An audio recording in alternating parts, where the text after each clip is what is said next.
think the moment things truly went wrong was far earlier than I've ever been willing to admit. I kept trying to pin it on some later decision, some point where everything supposedly shifted. But deep down, I knew from the beginning that the work was warped. I just pushed that aside because the money felt effortless, and I convinced myself that anything happening out of sight couldn't possibly touch real people. I used to write harmless classifieds, the dull little ads in local papers about unwanted sofas or gardening services. Then someone offered me far too much money to write near identical listings for sites I didn't recognize. Places buried so deeply online that you needed specific tools just to reach them. Now I'm hiding. I don't want to talk about where. I walked out of my life in Birmingham after finally understanding what those listings were actually enabling, what I'd unknowingly stitched together, and who was acting on the words I'd polished to look safe. Because if there's one thing dangerous people prize, it's someone who can make anything sound legitimate. I'd been working for a regional newspaper for nearly 12 years when they decided to close the print edition and move everything online. Half the staff were made redundant, including everyone in the classifieds department, where I'd spent my entire career. I was 51 years old with no real skills beyond writing short, compelling descriptions of items people wanted to sell or services they wanted to advertise. The redundancy payment was adequate but not generous, and I quickly discovered that online classified sites had automated most of the work I used to do. There was no market for someone who specialized in writing appealing descriptions of second-hand wardrobes and garden maintenance services. I spent about 4 months applying for anything remotely suitable. Copywriting positions, content creation roles, even administrative work that might value my attention to detail. Nothing came through, and I watched my savings dwindle while I tried to work out what I was going to do with the rest of my working life. That's when I got the message through a professional networking site. Someone had seen my profile listing my experience in classified advertising and was interested in commissioning similar work for a private client. The rate they offered was extraordinary, £500 per week for what they estimated would be about 10 hours of work. They explained that their client operated specialist classified websites catering to niche markets that valued privacy and discretion. They needed someone who could write clear, professional adverts that would appeal to discerning users while maintaining appropriate discretion about sensitive subject matter. I should have asked what kind of niche markets required such discretion, should have questioned why anyone would pay such exceptional rates for basic advertising copy. But I was desperate enough to accept the work without asking the uncomfortable questions that might have cost me the opportunity. The client sent me login credentials for their classified website, along with detailed guidelines about the types of adverts I'd be writing. The site was unlike anything I'd encountered before. Basic design, minimal graphics, categories for services and items that seemed deliberately vague. My first assignment was to write adverts for what the client described as domestic services. I was given basic details: cleaning services, gardening work, home maintenance, and asked to create professional listings that would inspire confidence and trust. The guidelines emphasized that the adverts should make the services sound reliable, experienced, and discreet. I wrote about a dozen adverts following the brief, each one presenting various domestic services in the most appealing light possible. The client was pleased with my work and paid immediately, then sent me a larger batch of similar assignments for the following week. Over the next few weeks, the assignments followed the same pattern. I'd receive basic details about various services or items for sale, then craft compelling adverts that made them sound trustworthy and professional. The work was straightforward, and the money was keeping me financially stable for the first time since my redundancy. But I started noticing that many of the adverts I was writing contained oddly specific details that didn't quite make sense for normal classified listings. A gardening service that emphasized their familiarity with security systems and property layouts. A cleaning service that mentioned their ability to work with minimal supervision and their discretion about what they might observe in clients' homes. When I asked the client about these unusual emphases, they explained that their users valued comprehensive information about service providers and wanted to know exactly what they were paying for. The explanation seemed reasonable enough, though I was becoming uncomfortable with some of the implications. The assignments became more explicit about what was really being advertised. Instead of general domestic services, I was asked to write adverts for people offering very specific capabilities. Someone who could assess home security vulnerabilities. Another who specialized in gaining access to properties without leaving obvious evidence. A third who offered detailed surveillance services including property observation and routine documentation. I realized I wasn't writing adverts for legitimate domestic services at all. I was helping criminals advertise their capabilities to other criminals who needed assistance with burglary, stalking, or worse activities. My skill at making services sound professional and trustworthy was being used to help dangerous people find accomplices for whatever they were planning. But I couldn't simply stop accepting work without serious financial consequences. The income had become essential, and the client had made it clear they valued reliability and discretion above all else. People who caused problems or asked too many questions might find themselves facing difficulties of their own.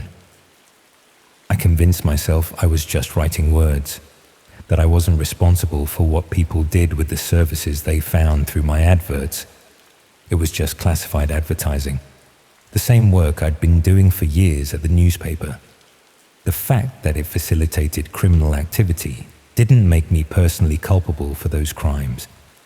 The rationalization became harder to maintain when the client sent me a new category of adverts to write. These weren't for services at all, but for specific opportunities. Someone looking for assistance with a particular project in Manchester. Another seeking collaborators for work in Leeds. A third requesting help with an assignment in Bristol. The details were deliberately vague, but the context made it clear these were adverts from people planning crimes who needed additional participants. They were using the classified site to recruit accomplices. And I was writing the adverts that made these criminal opportunities sound appealing and professional. I tried to refuse this type of work, explaining to the client that I was only comfortable writing adverts for services rather than specific opportunities, but they made it clear that refusing assignments wasn't an option. I'd been working for them for months, accepting substantial payments for work I knew was ethically questionable at minimum. Walking away now would mean explaining where that money had come from. So I continued writing the adverts, each one more disturbing than the last. Someone seeking assistance with collecting a debt from someone who wouldn't pay voluntarily. Another looking for help convincing someone to leave their property. A third requesting collaborators for work that required being comfortable with confrontation and potential violence. I was writing recruitment adverts for people planning serious crimes, making assault and intimidation sound like legitimate business opportunities.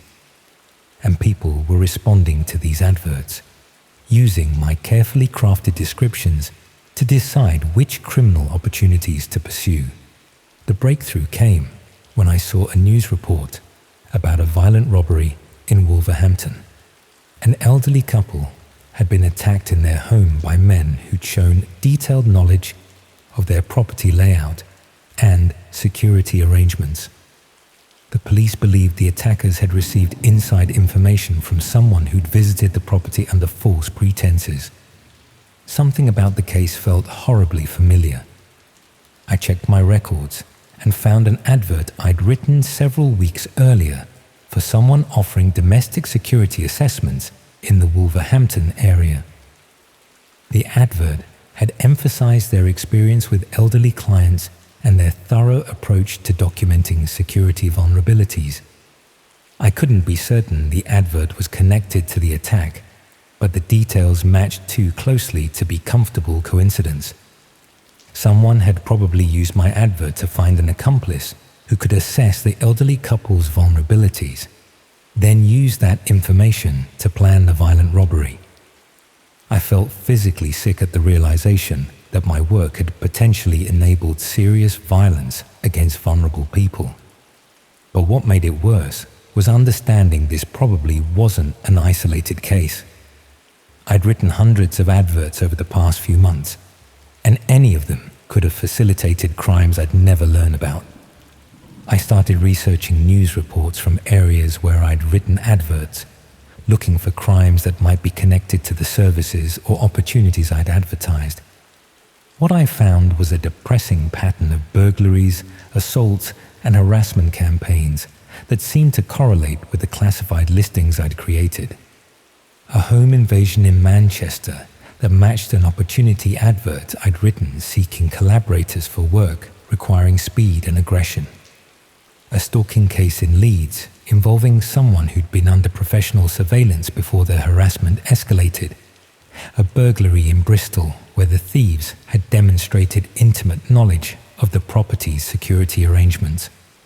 I was looking at evidence that my adverts were facilitating serious crimes across the country. Every professionally written description I'd created, every trustworthy tone I'd crafted, had helped criminals find accomplices and coordinate activities that destroyed people's lives and safety. But it was discovering the full scope of the classified site that made me understand how systematically evil the whole operation was. Using the login credentials I'd been given for posting adverts, I explored other sections of the site beyond the categories I'd been writing for. There were sections dedicated to specific types of criminal activity, categories for people seeking assistance with harassment campaigns, others for those planning burglaries or assaults, even sections focused on more disturbing crimes I don't want to detail here. The site operated as a comprehensive marketplace for criminal services and opportunities.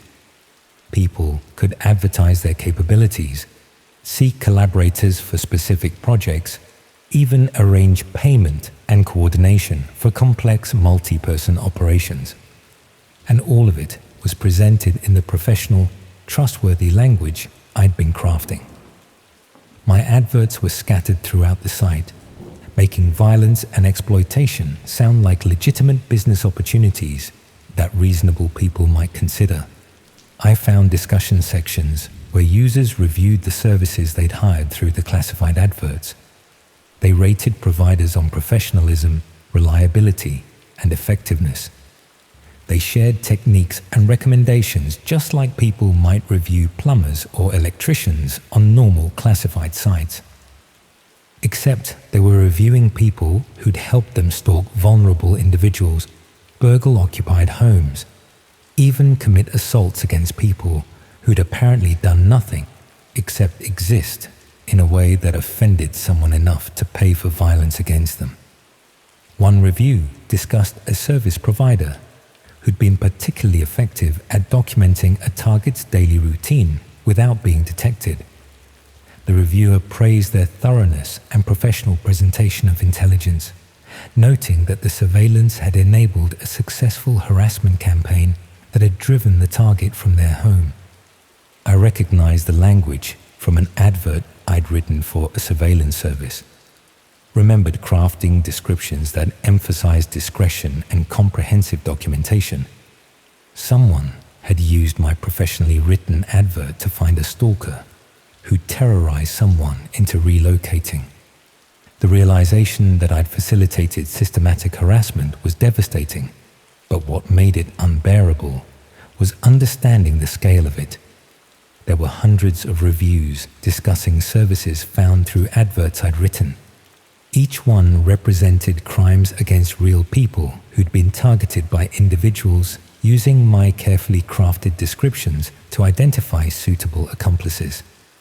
I tried to contact the police to report what I'd discovered, but explaining my role without implicating myself proved impossible. I'd been knowingly writing adverts for a criminal marketplace for months. Accepting substantial payment for work I understood was facilitating serious crimes. The officer I spoke to was professional but frank about the legal position I was in. Cooperation might reduce potential charges, but I'd been an active participant in a criminal enterprise and couldn't expect immunity from prosecution simply because I decided to come forward. I was advised to consult with a solicitor before providing detailed information, but I couldn't afford legal representation on my limited savings.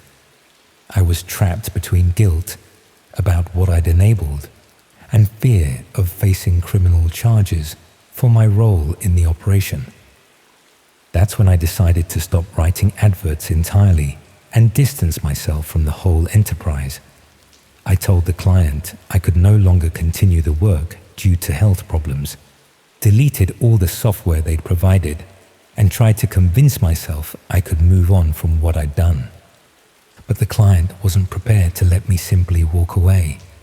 I started receiving messages asking when I'd be available to resume work, reminding me that I'd signed agreements about ongoing availability and discretion. The tone was polite, but contained implicit threats about what might happen if I refused to continue. When I didn't respond to these messages, the harassment became more explicit. I received packages containing printouts of adverts I'd written, with annotations showing which crimes they'd facilitated.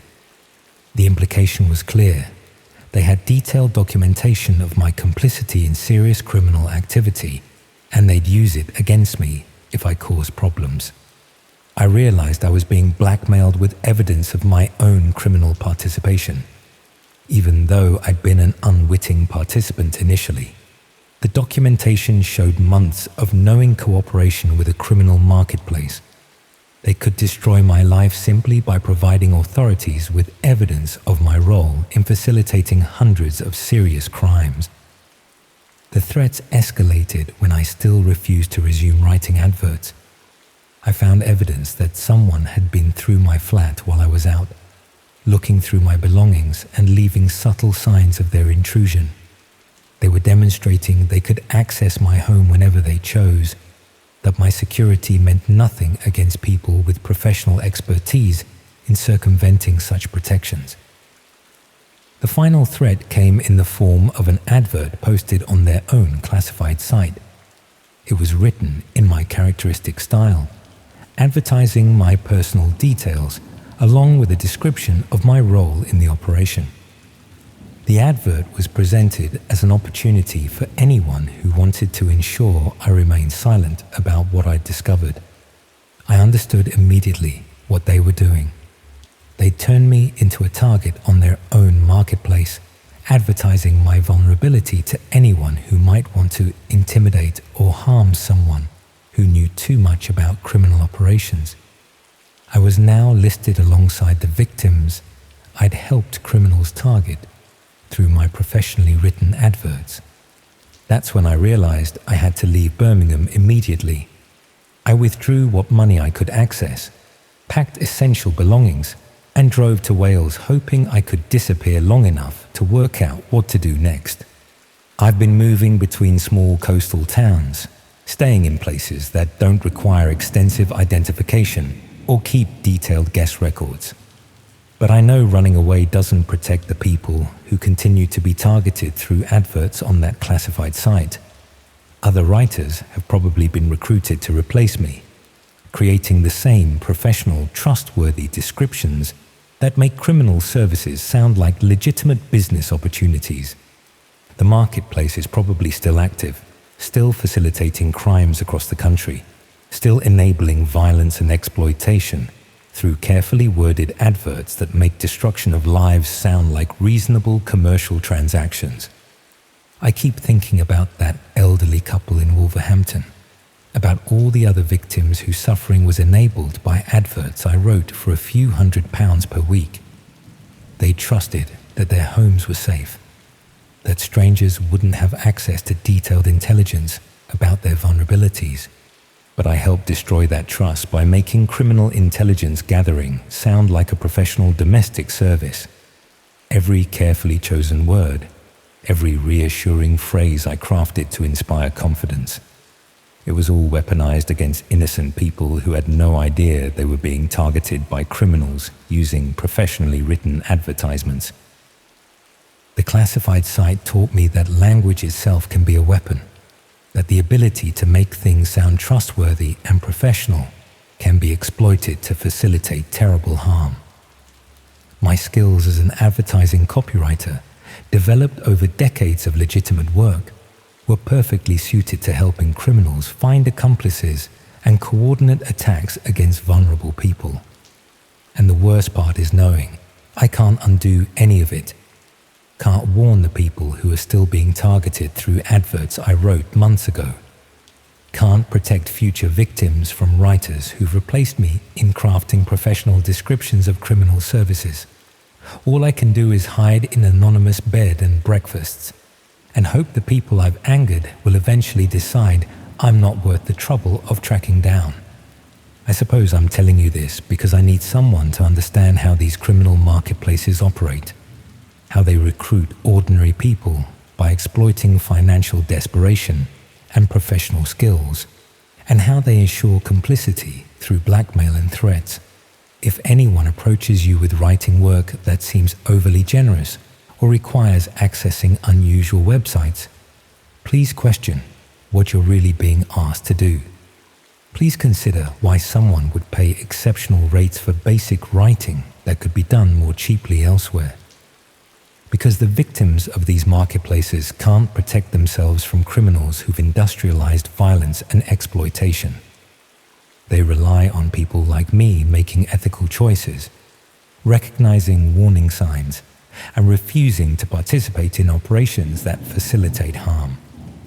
And I failed them completely, choosing financial security over moral responsibility until it was too late to prevent the consequences of my choices. Now, I live with that guilt every day, knowing that my professionally written words helped coordinate crimes against people I'll never meet, but will always remember.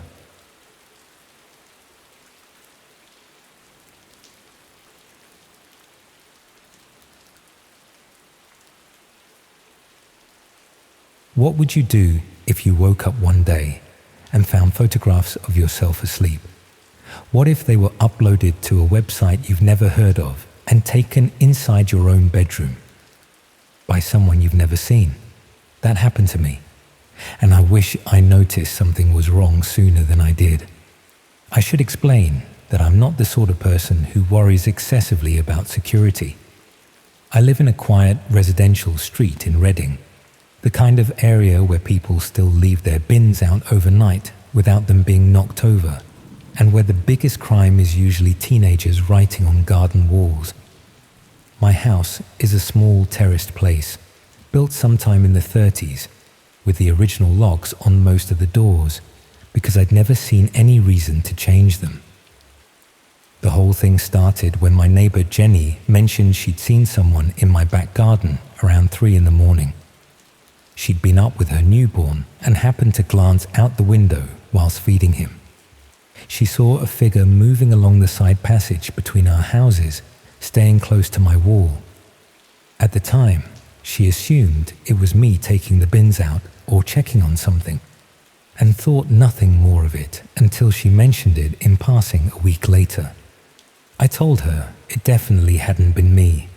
I'm not someone who wanders around the garden in the middle of the night, and I'd been asleep at that hour.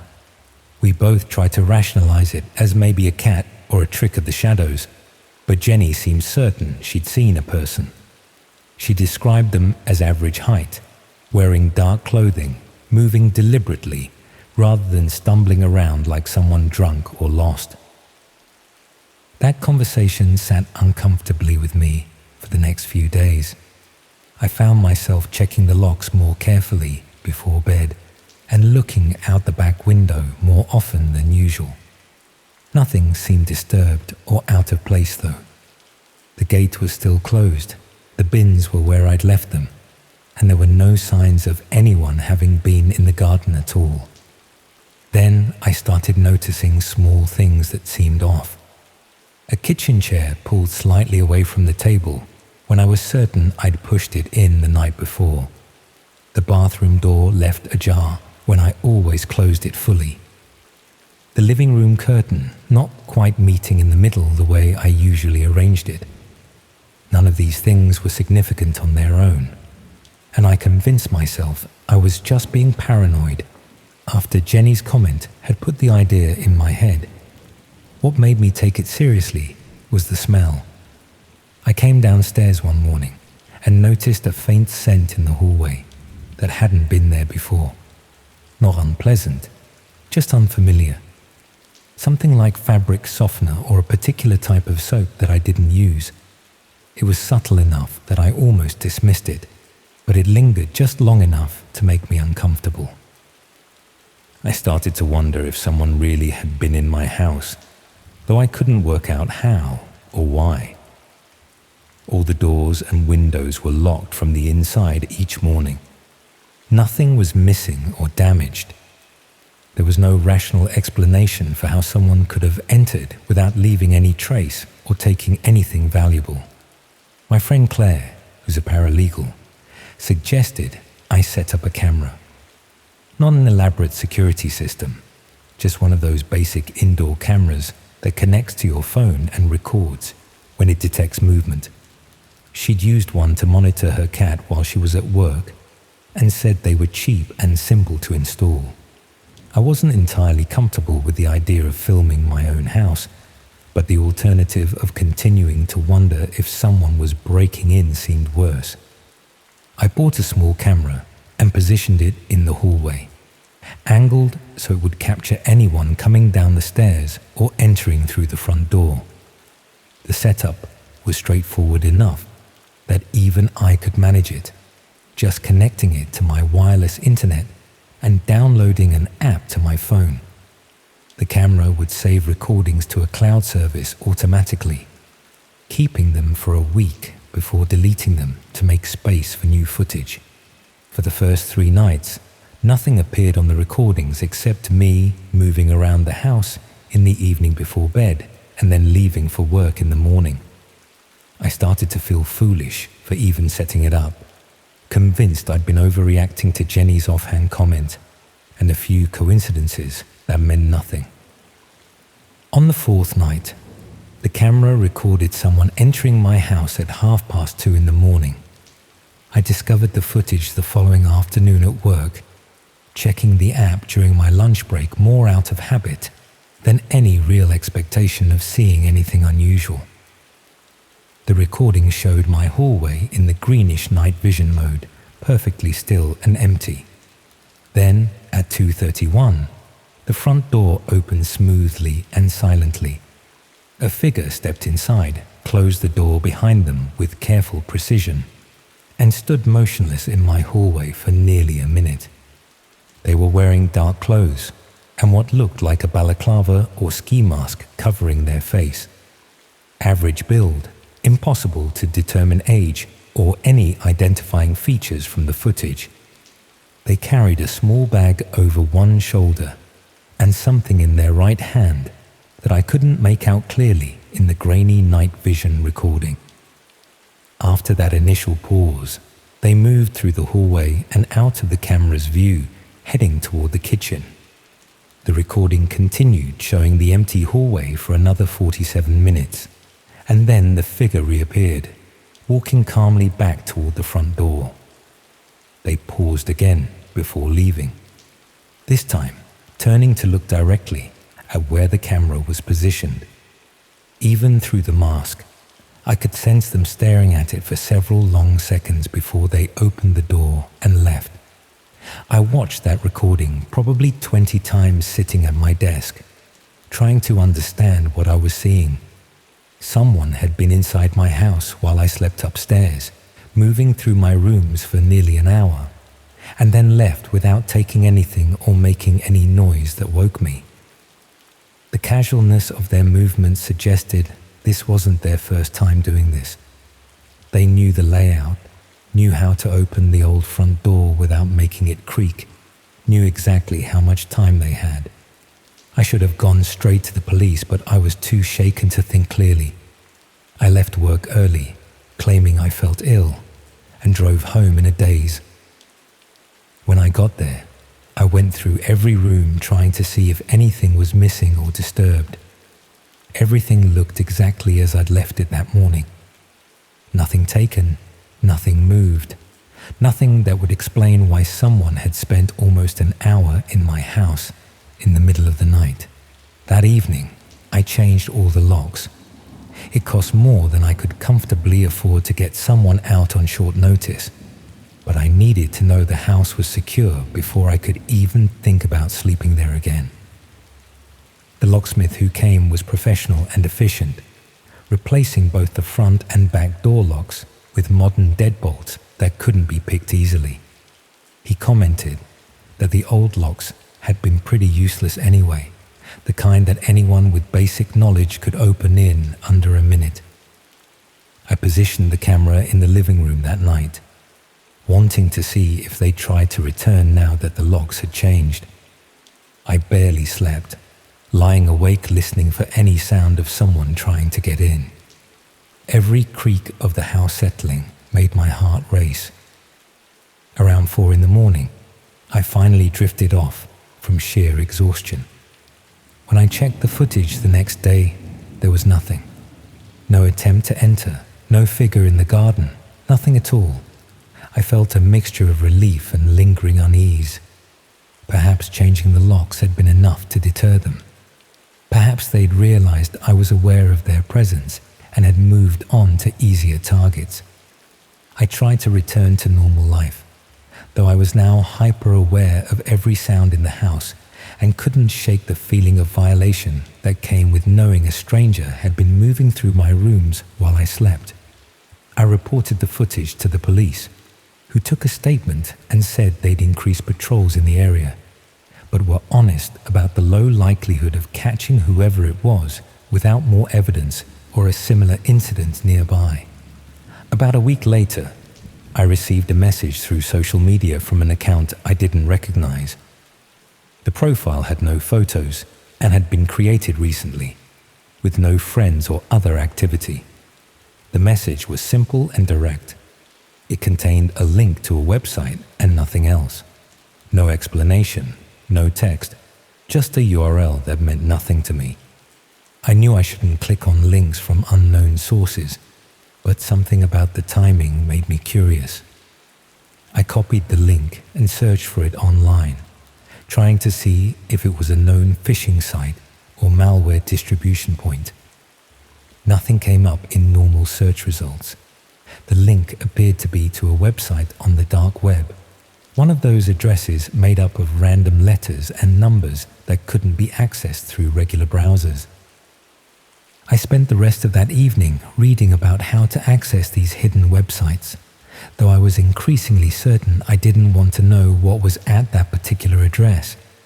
But the not knowing was almost worse than any concrete information could be. I kept thinking about that figure standing in my hallway, staring at the camera, and wondering if this link was connected to those intrusions. Eventually, I set up the necessary software and entered the address, half expecting it to be some kind of virus or trap. What loaded instead was a simple website with minimal design, just a dark background and a grid of thumbnail images. It took me a moment to recognize what I was looking at. They were photographs of the inside of my house, dozens of them, taken from various angles and at different times, all uploaded to this website that existed in the hidden corners of the internet, where regular search engines couldn't reach. The images showed my kitchen, my living room, my bedroom. Some were taken during the day when I was at work, showing my possessions in clear daylight. Others were taken at night, capturing my furniture and belongings in the dim glow of streetlights through the windows. Each image was date-stamped, showing they'd been taken over a period of several months, long before I'd even known anyone was entering my house. But what made my blood run cold were the images that showed me, asleep in my bed, unaware I was being photographed, sitting on the sofa watching television, captured through what must have been a gap in the curtains, making breakfast in the kitchen, completely oblivious to whoever was documenting my routine. Below the grid of images was a counter showing how many times the page had been viewed.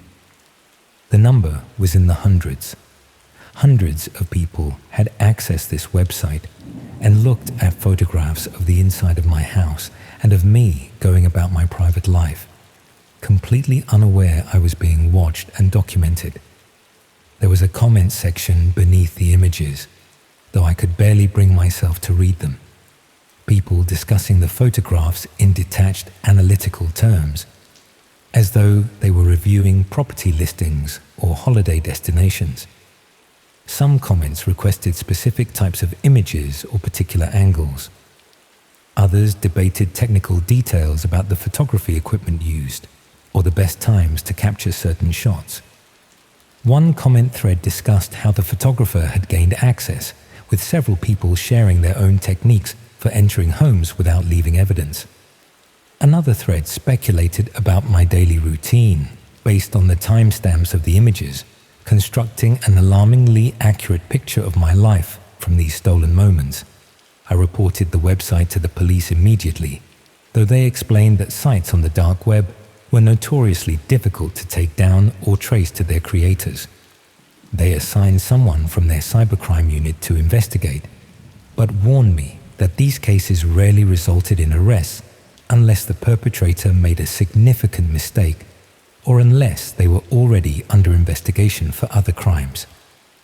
The detective I spoke to explained that this type of activity had become increasingly common, with people breaking into homes specifically to photograph them for sale or entertainment on these hidden websites. Some did it for money, selling access to the images. Others did it for the thrill or for the attention from others interested in this particular violation of privacy. The images themselves, while disturbing and invasive, didn't always constitute clear criminal activity unless they crossed certain lines the law recognized. I had the house swept by a security specialist who found a tiny camera hidden in my smoke detector. One that had been there for months, silently recording and transmitting images whenever it detected movement. The specialist found a second camera behind a picture frame in my bedroom, positioned to capture the sleeping area.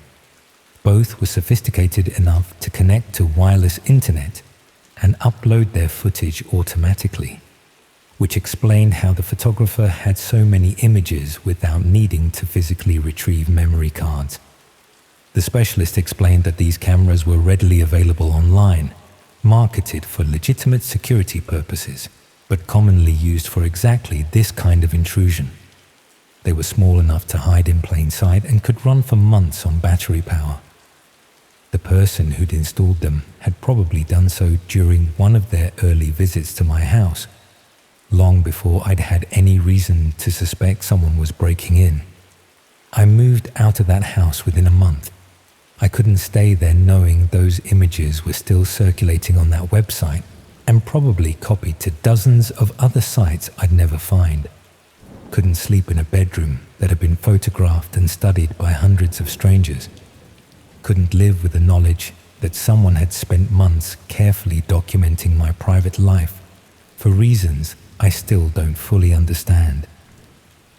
The website itself was eventually taken down, though the detective confirmed that the images had almost certainly been downloaded and shared elsewhere before it disappeared.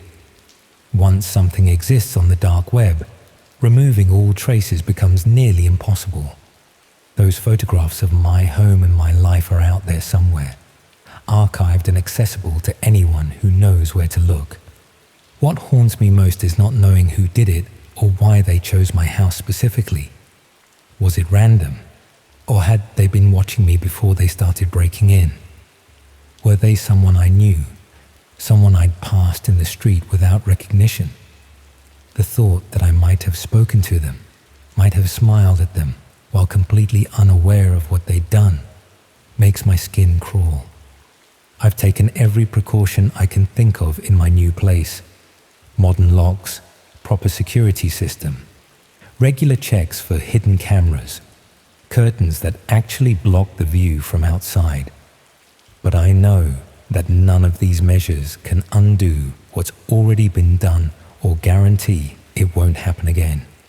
I know that somewhere online, accessible to anyone with the knowledge to find it, there's a record of my most private moments, shared and discussed by strangers who see my violation as entertainment. Sometimes I wonder if the person who did this is reading this account, recognizing the details even though I've been careful not to identify myself too specifically.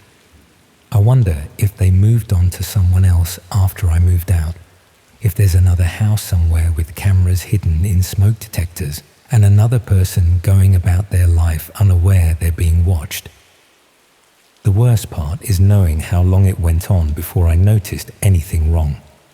Months of someone entering my house regularly, setting up equipment, taking photographs, treating my home like their own private project. Months of me sleeping peacefully while a stranger stood in my bedroom photographing me. All of that happened in a quiet residential street in Reading, in a house I'd felt completely safe in, to someone who'd never given anyone reason to target them. That's what keeps me awake now, in a different house with better locks and security cameras of my own. Not fear of the person who did it, but the knowledge of how easy it was for them, how little effort it took to turn my home into something else entirely. Something I can never get back no matter how many times I move or how many precautions I take. The photographs exist, the violation exists, and somewhere on the hidden internet, it always will.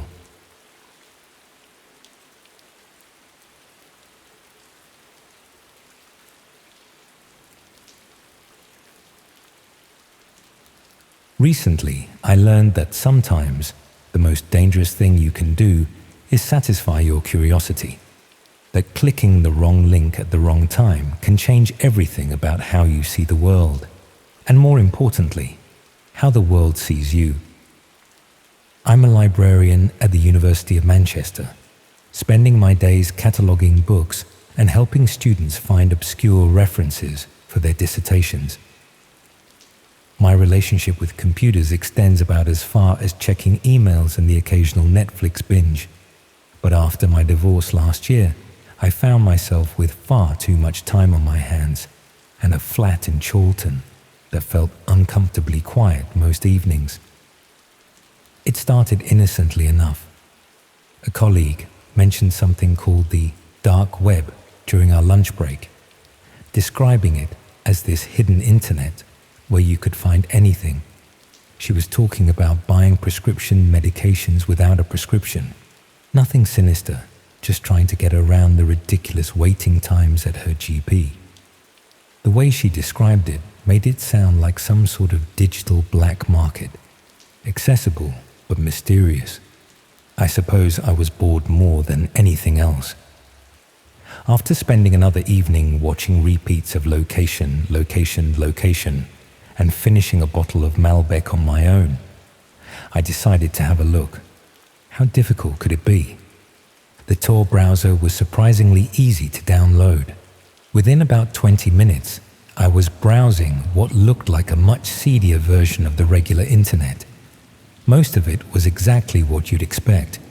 Drug marketplaces, fake IDs, stolen credit card details. The sort of thing that made me feel like I was doing something mildly rebellious without actually breaking any laws, just by looking. I spent a few evenings casually browsing, more fascinated by the structure of it all than interested in buying anything illegal. There were forums discussing everything from cryptocurrency to conspiracy theories. It felt like being an anthropologist studying some underground culture. safely removed from any real danger. Then I found the entertainment section. Most of it was what you'd expect: pirated films, illegal streaming sites, that sort of thing. But there were other categories too: live streams, private shows, interactive content. The prices were listed in Bitcoin, which meant nothing to me, but the descriptions were becoming increasingly disturbing.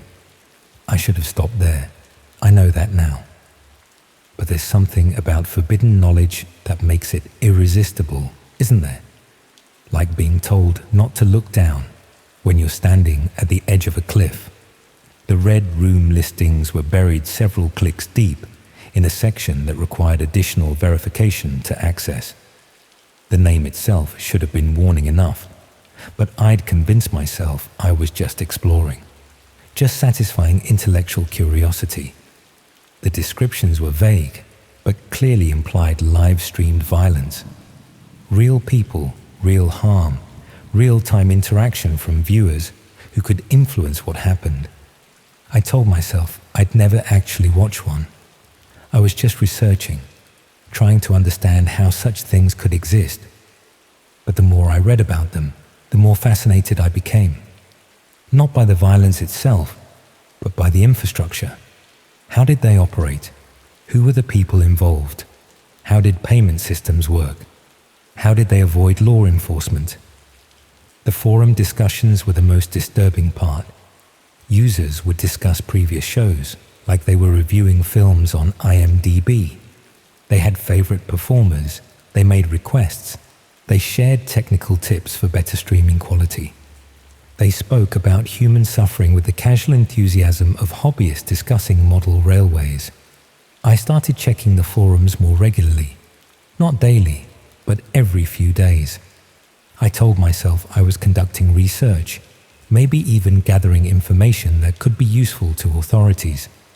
Really, I think I was just drawn to the darkness of it all, the same way people slow down to stare at car accidents. After about a month of this casual browsing, I noticed something that made my blood run cold. One of the regular forum users had a location tag that said Manchester, UK time zones in their posts, references to local news events. This wasn't some anonymous figure operating from Eastern Europe or Southeast Asia. This was someone nearby, someone who might shop at the same Tesco as me, someone who might have been sitting next to me on the bus. I started paying more attention to their posts.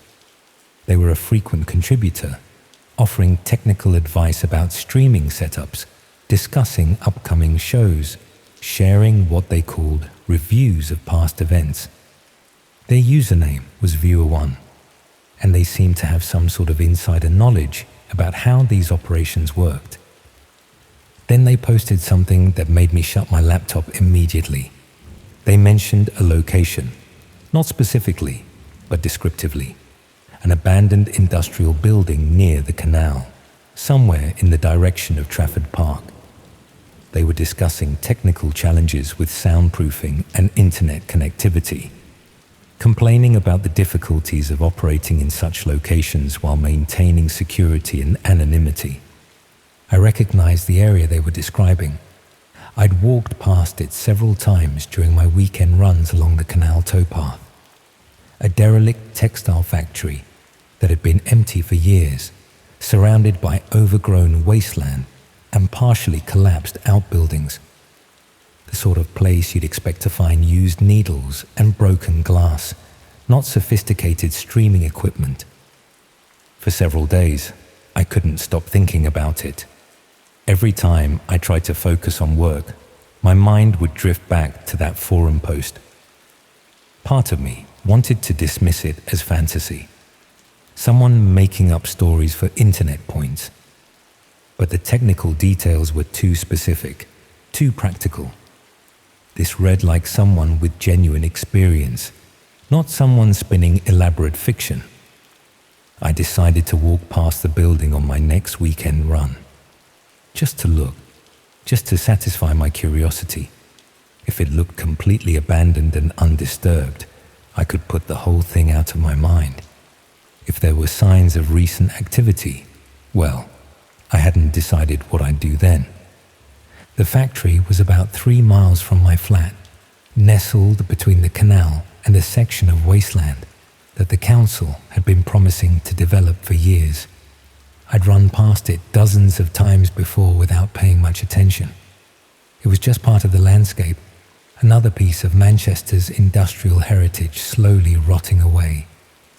But this time, I looked more carefully. The main building was 5 stories of red brick and broken windows, exactly the sort of structure that would normally be completely inaccessible to anyone without climbing equipment.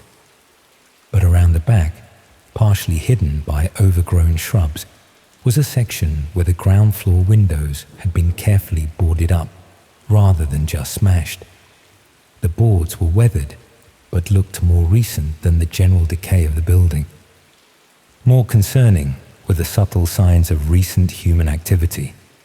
A section of grass that had been flattened by foot traffic, cigarette butts that weren't yet soggy from multiple rainfalls, a section of chain link fence that had been cut and carefully repositioned to look intact from a distance.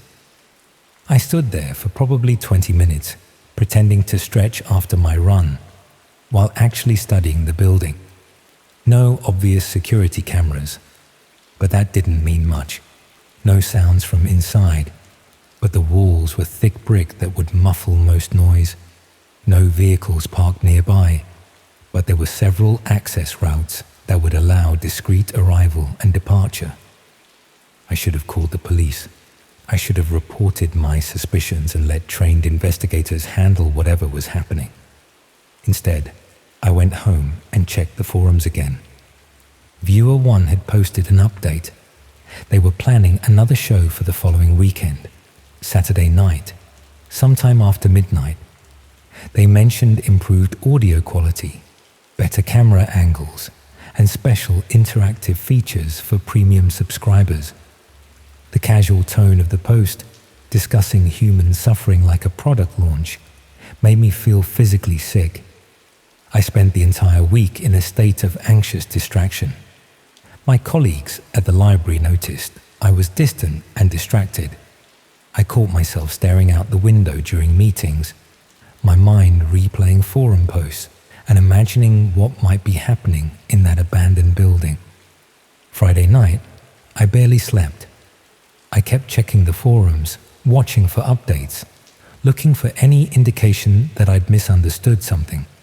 But Viewer 1 continued posting technical updates and responding to questions from other users. Everything suggested that something was definitely planned for the following evening. Saturday evening, I tried to distract myself with normal activities. I cooked dinner, watched television, started reading a book, but by 11 o'clock, I couldn't concentrate on anything except what might be happening just a few miles away. I put on dark clothing and walked to the canal. I told myself I was just going to observe from a distance, maybe document anything suspicious and report it to authorities on Monday morning. I wasn't planning to intervene directly or put myself in danger.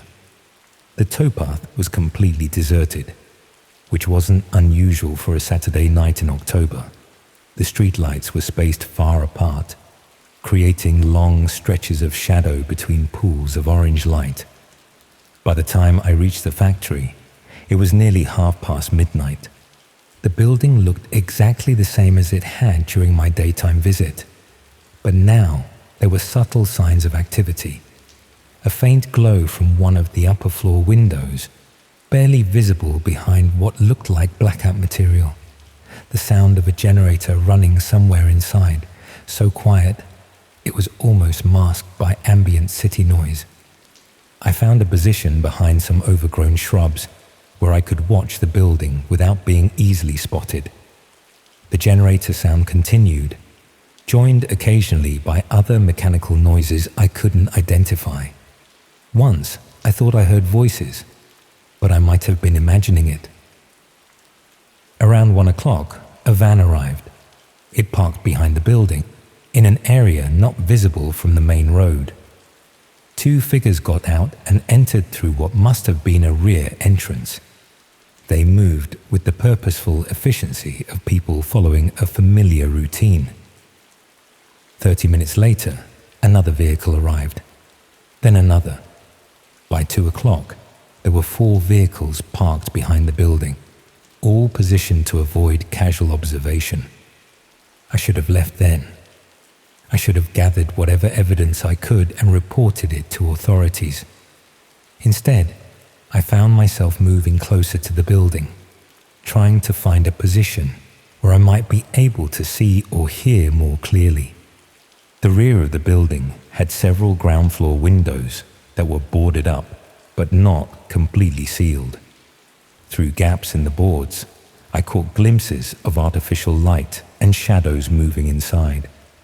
The generator noise was louder here, joined by the hum of electronic equipment and occasional voices.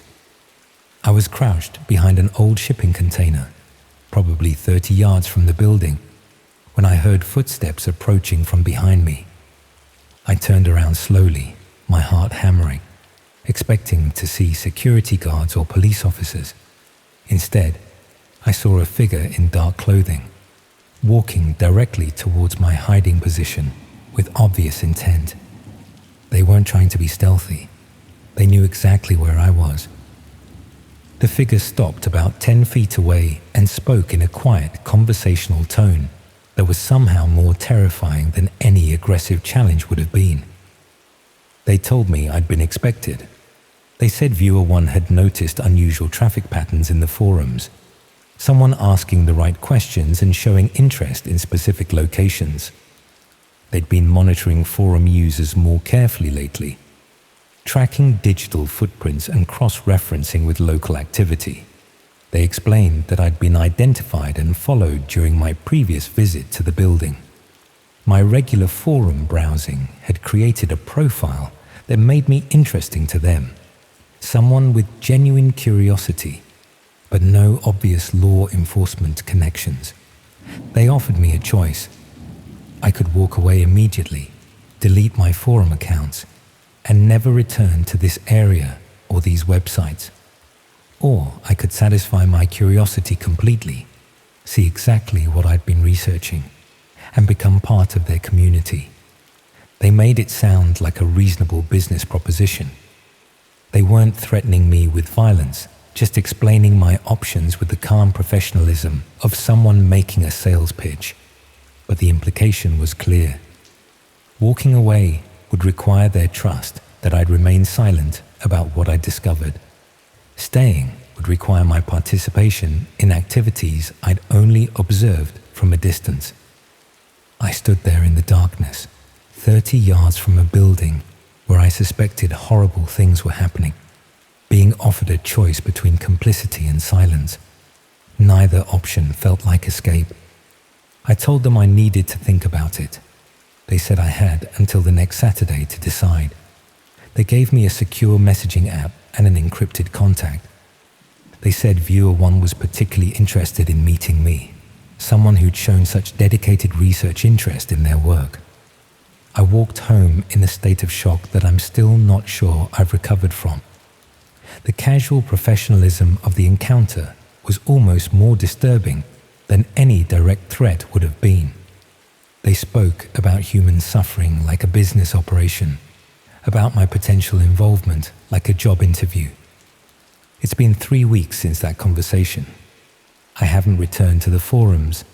I haven't used the contact information they gave me.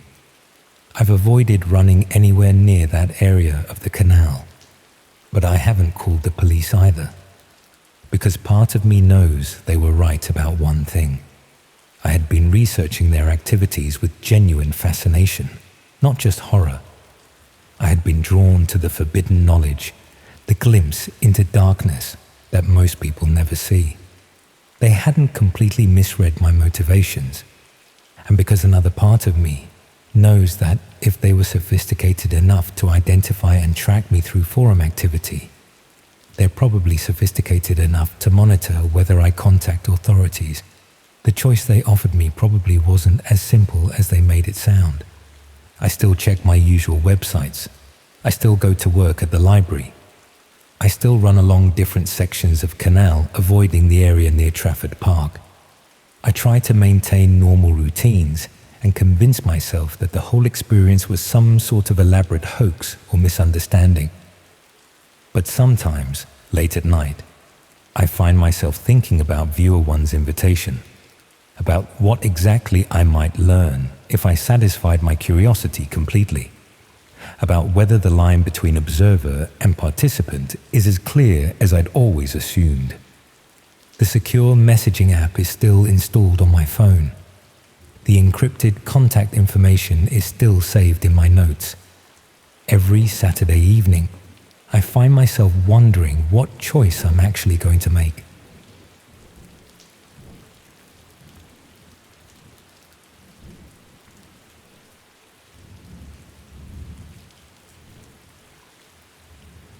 This happened to me a few months back, and I need to get it off my chest because it's been eating away at me ever since.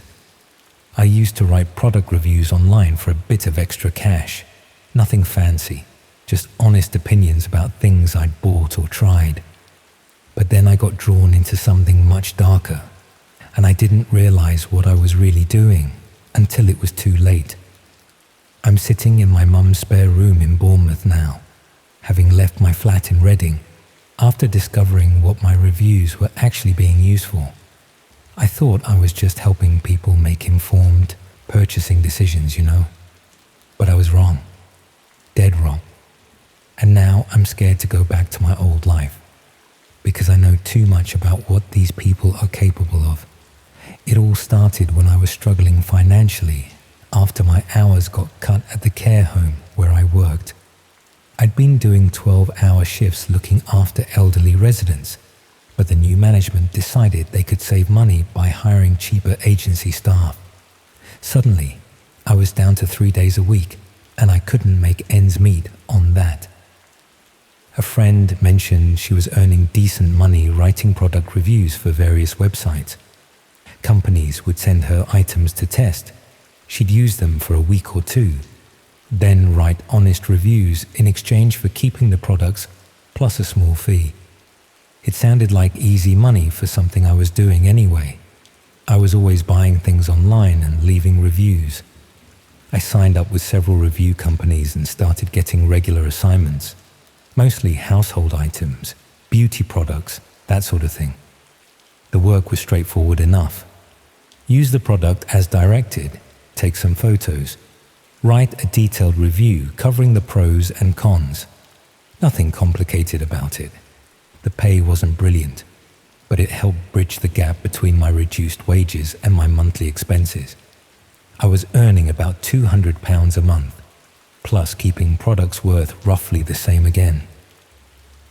For someone in my position, that extra income made a real difference. After a few months of standard product reviews, one of the companies approached me about a different type of assignment. They explained they were expanding into service reviews, restaurants, hotels, entertainment venues, that sort of thing. The pay was better, and they'd cover all expenses for visiting these places. I was sent to review a restaurant in Milton Keynes, given specific instructions about what to order, when to visit, even which table to request if possible. The level of detail seemed excessive for a simple restaurant review, but I assumed they wanted consistency across different reviewers. The restaurant was nothing special. Typical chain establishment with predictable food and generic decor. But I noticed something odd while I was eating. The manager kept checking on my table more frequently than seemed normal, and the staff seemed unusually attentive considering how busy the place was. When I submitted my review, the company asked for additional details that hadn't been in the original brief. They wanted to know about the staff schedules, the security cameras, even the layout of the kitchen area that I glimpsed when using the toilet. It seemed like they were interested in operational details rather than the customer experience. I questioned why they needed such specific information about the restaurant's internal operations. They explained that they were conducting comprehensive business analysis for potential investors and detailed operational reviews, helped assess the viability of different establishments. That seemed reasonable enough, though I was surprised by how much they were willing to pay for what amounted to industrial espionage. The fee for the restaurant review was nearly £500, far more than the product reviews I'd been doing. Over the following weeks, I was sent to review other businesses with similarly detailed briefs. A hotel in Birmingham, where I was asked to document the security procedures and staff routines. A leisure centre in Coventry, where they wanted information about the changing room layouts and supervision arrangements. Each assignment came with specific requirements that went beyond normal customer reviews. I was asked to photograph building layouts, note security vulnerabilities, even strike up conversations with employees to gather information about their working conditions and personal circumstances. The money was excellent. I was earning more from these service reviews than from my care home job. But I was becoming increasingly uncomfortable with what felt like systematic intelligence gathering rather than legitimate business review work. The breakthrough came when I was assigned to review a small independent bookshop in Oxford. The brief was the same as usual.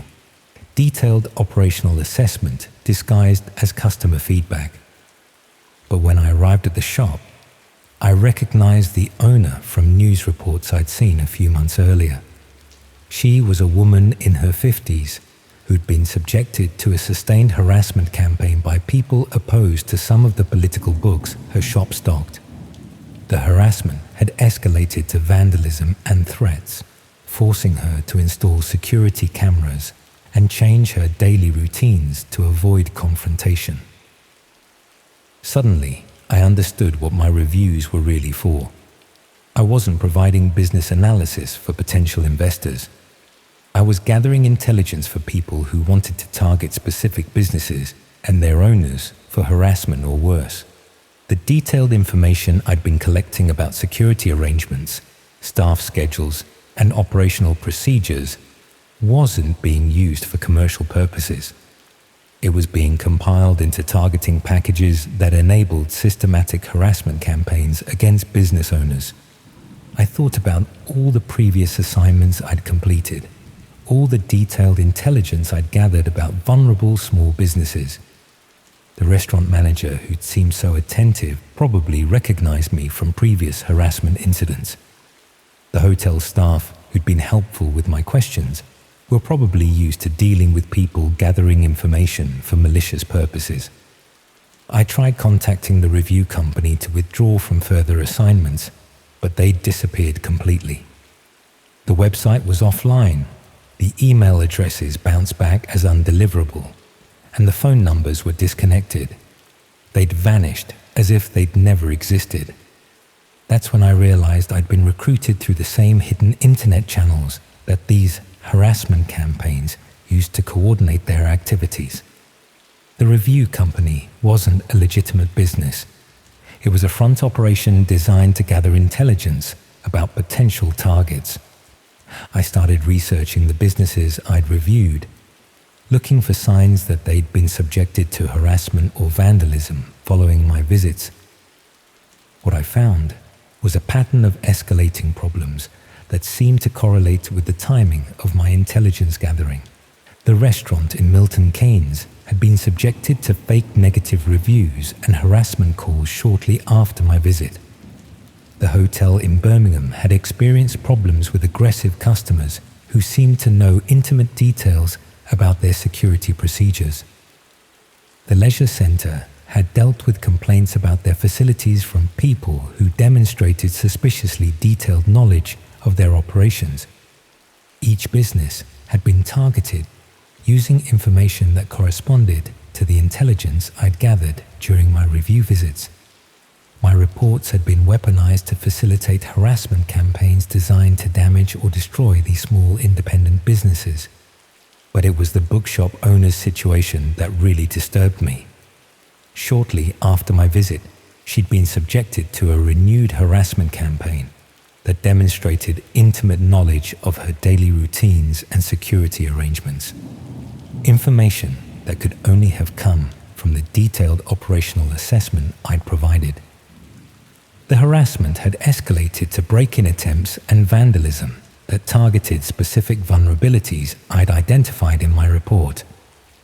Someone had used my intelligence gathering to plan systematic attacks on a woman whose only crime was selling books that some people found objectionable. I realized I'd been part of a distributed operation that used unwitting civilians to gather intelligence for criminal harassment campaigns. People like me, desperate for additional income, were being recruited to conduct reconnaissance on behalf of organized groups who targeted businesses for ideological or personal reasons. The review assignments weren't random. They were carefully selected based on criteria that identified businesses vulnerable to harassment: independent bookshops, ethnic restaurants, venues associated with particular political or social causes, all places where the owners might be isolated and vulnerable to sustained intimidation. I started monitoring the hidden websites where these harassment campaigns were coordinated, trying to understand the scope of the operation I'd been part of.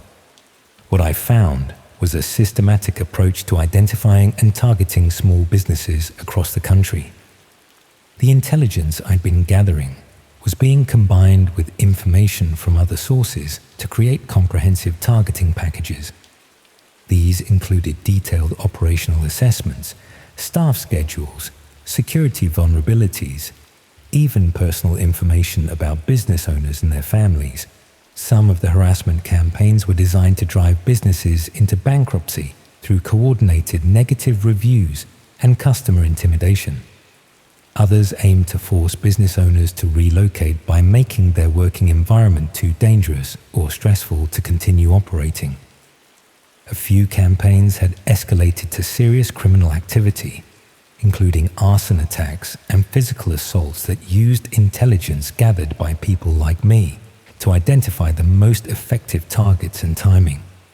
I found discussion threads where people shared techniques for recruiting unwitting intelligence gatherers, advice on creating convincing front operations, even guides for exploiting people's financial desperation to make them complicit in criminal activities. The review company I'd worked for was just one of dozens of similar operations, all designed to gather intelligence about vulnerable businesses and their owners. They'd created an industrial-scale reconnaissance system that enabled harassment campaigns across the country. I tried reporting what I'd discovered to the police, but explaining the technical aspects of hidden internet operations proved more complicated than I'd expected. The investigating officer seemed overwhelmed by the scope of what I was describing and uncertain about how to proceed with investigating crimes that operated through channels they didn't understand.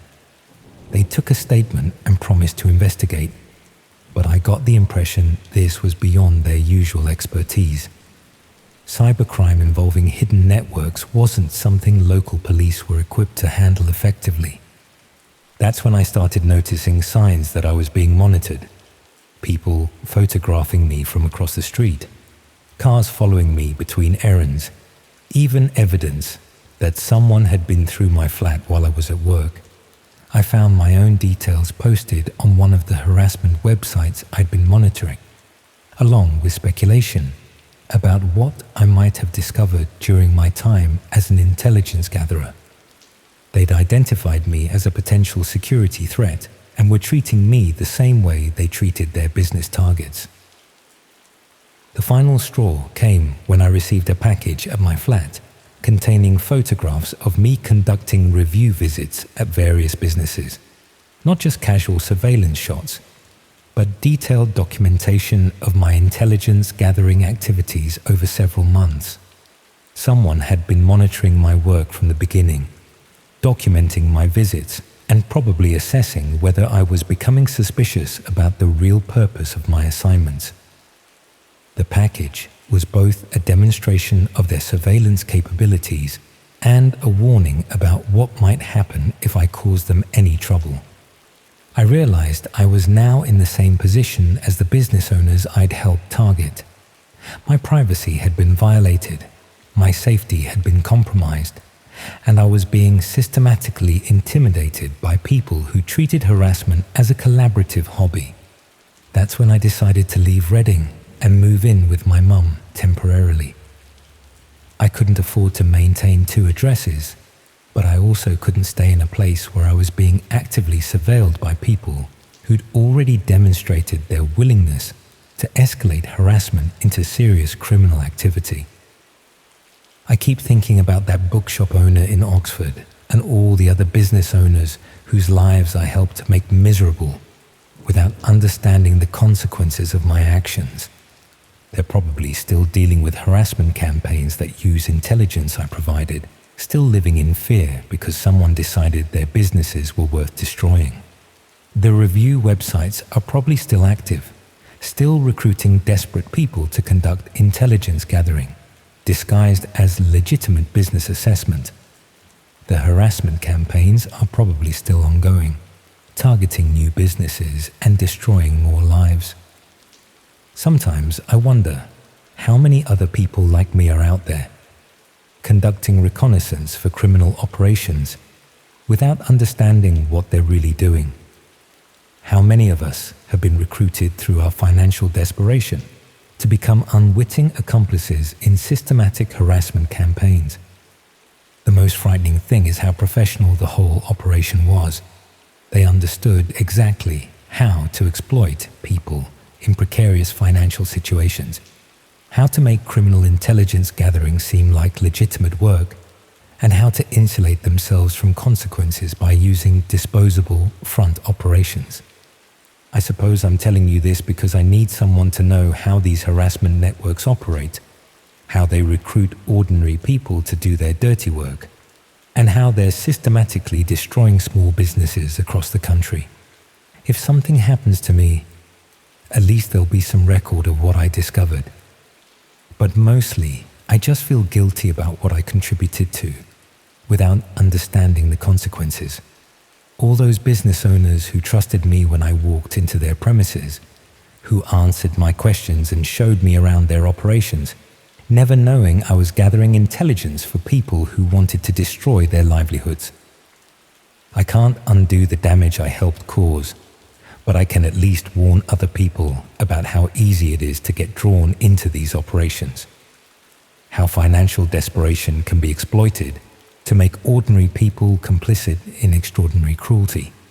And I can hope that someone with more resources and authority will eventually take action against these networks before they destroy more lives, before they perfect their methods even further, before they turn harassment into an even more efficient and systematic enterprise than it already is.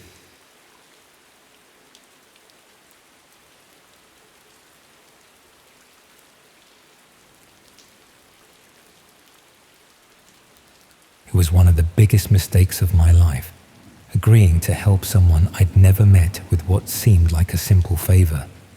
I'm still dealing with the consequences now, months later, and I don't think I'll ever feel entirely safe again. I should start by explaining that I'm a wedding photographer based in Leeds. It's not glamorous work, but it pays reasonably well, and I enjoy it most of the time. The job involves a lot of equipment, multiple cameras and lenses, lighting gear, backup drives for storing the thousands of photos I take at each event. I'd built up a decent reputation over the years, mostly through word of mouth and a portfolio website that showcased my better work. Last February, I received an inquiry through my website contact form. Someone named David explained that he was getting married in June and wanted to discuss booking me for the day. Nothing unusual about that. It's how most of my clients find me. He provided an email address and asked if I could send over my packages and pricing information. I replied with my standard response, outlining the different coverage options and costs. David wrote back quickly, asking several detailed questions about what equipment I used, how I backed up the photos, what my editing process involved. Again, not particularly unusual. Clients often want to know the technical details, especially if they're paying several £100s for the service. What was slightly odd was that David never mentioned his fiancée by name, never provided details about the venue, and seemed more interested in my workflow than the actual creative aspects of wedding photography. When I asked about the wedding location so I could factor in travel time, he said they hadn't finalized the venue yet, but it would be somewhere in Yorkshire. We exchanged probably a dozen emails over the next fortnight. David asked increasingly specific questions about my equipment storage, whether I use cloud backup, how I transferred files between devices, what security measures I had in place for client data. I found myself spending more time explaining my technical setup than I usually would, but he seemed like a cautious person who wanted to ensure his wedding photos would be handled professionally.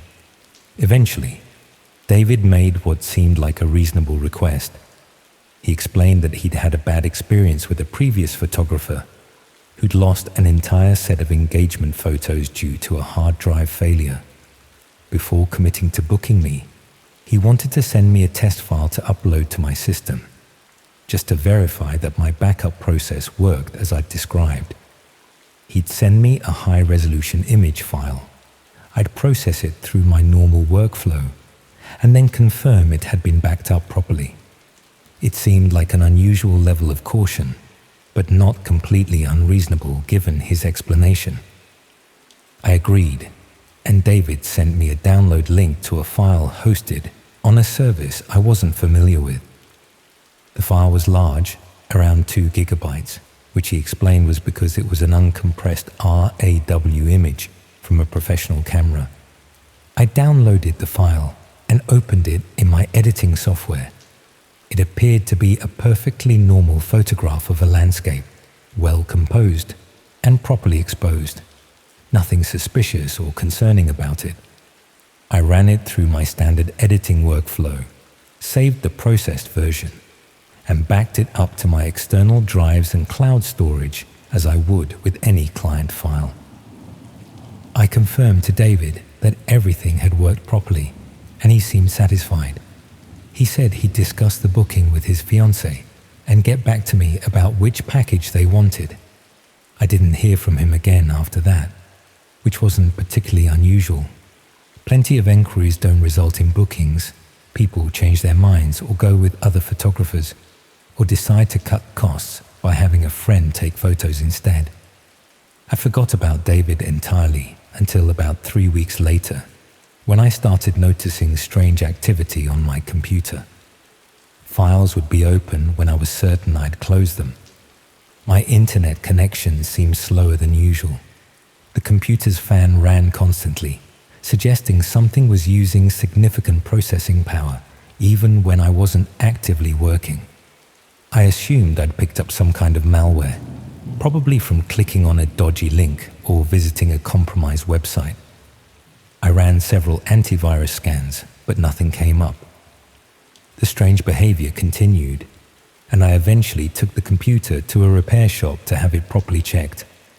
The technician who looked at it found something I hadn't expected. My computer was running a program that was accessing my files and sending data somewhere over the internet. Not all my files, just specific folders where I stored client photographs and personal documents. The program was well hidden, designed to look like a legitimate system process, and had been active for several weeks. More concerning was that the program appeared to be providing remote access to my computer. Someone, somewhere, had been able to see my screen, access my files, and potentially monitor everything I did on that machine. The technician couldn't determine exactly what had been accessed or copied, but the program had been running continuously since around the time I'd processed that test file from David. I felt sick realizing what had probably happened. That file hadn't been a test of my backup system. It had contained malicious code that installed itself when I opened it, giving David, or whoever he really was, complete access to my computer and everything stored on it. All my client files, years of wedding photographs, personal documents, financial records, passwords saved in my browser. everything. The technician cleaned the malware from my computer and recommended I change all my passwords immediately and monitor my bank accounts for unusual activity. He also suggested I contact my clients to warn them that their photographs might have been compromised, though I had no way of knowing what had actually been accessed. That conversation was excruciating, calling couples to explain that the private photographs from their weddings might have been stolen by a stranger who tricked me into installing malware on my computer. Some were understanding, others were furious. Several threatened legal action. One couple had specifically requested that certain photos never be shared online, and now I had to tell them those images might be circulating on websites I couldn't access or control. I reported everything to the police, providing all the emails from David and the technical analysis from the repair shop. They took a statement but explained that this type of crime was increasingly common and extremely difficult to prosecute. The email address David used was probably fake. The file hosting service was based overseas, and tracking down whoever was actually responsible would require resources the local police didn't have. A detective suggested I search for my client's photos online to see if they'd been posted anywhere. I spent several evenings doing image searches, checking social media sites, looking for any sign that the stolen photographs had been shared publicly. I found nothing, which should have been reassuring, but somehow made it worse. If the photos weren't being posted publicly, what were they being used for? About a month after I discovered the malware, I received an anonymous message through my website contact form. No name, no email address, just a brief message containing a link and a single sentence, telling me I should see what had happened to my work. The link was to a dark web address, meaningless letters and numbers that couldn't be accessed through normal browsers. I knew I shouldn't follow that link. Nothing good could come from seeing whatever was waiting there. But I needed to know what had been done with those stolen photographs, needed to understand the full extent of what my mistake had enabled. I spent an evening reading about how to access these hidden websites, eventually setting up the necessary software despite my growing dread about what I might find. The process was simpler than I'd expected, though I felt like I was descending into something dark and irrevocable with each step. The website that loaded was designed like a professional gallery site, clean and well organized. But instead of stock photography or artistic work, it displayed wedding photographs. My wedding photographs, dozens of complete sets from different events, all carefully organized by date and labeled with the couple's names. Each gallery had a view counter showing how many times it had been accessed. The numbers were horrifying. Thousands of views for some galleries, hundreds for others. Beneath each set of photos was a price list. People could purchase individual images or entire collections, with the cost varying based on how recent the wedding was and how many photos were included. The comments section below each gallery made me feel physically ill. People discussing the photographs in ways that had nothing to do with photography or weddings, focusing on specific individuals in the images, requesting certain types of shots, sharing the photos on other websites I'd never heard of. My work, taken without permission and sold to strangers who viewed these private moments as entertainment or something worse. But what made everything infinitely worse was discovering that my clients' photos weren't the only ones on the site. There were galleries from dozens of other photographers, thousands of wedding photographs stolen from professionals who'd been tricked the same way I had.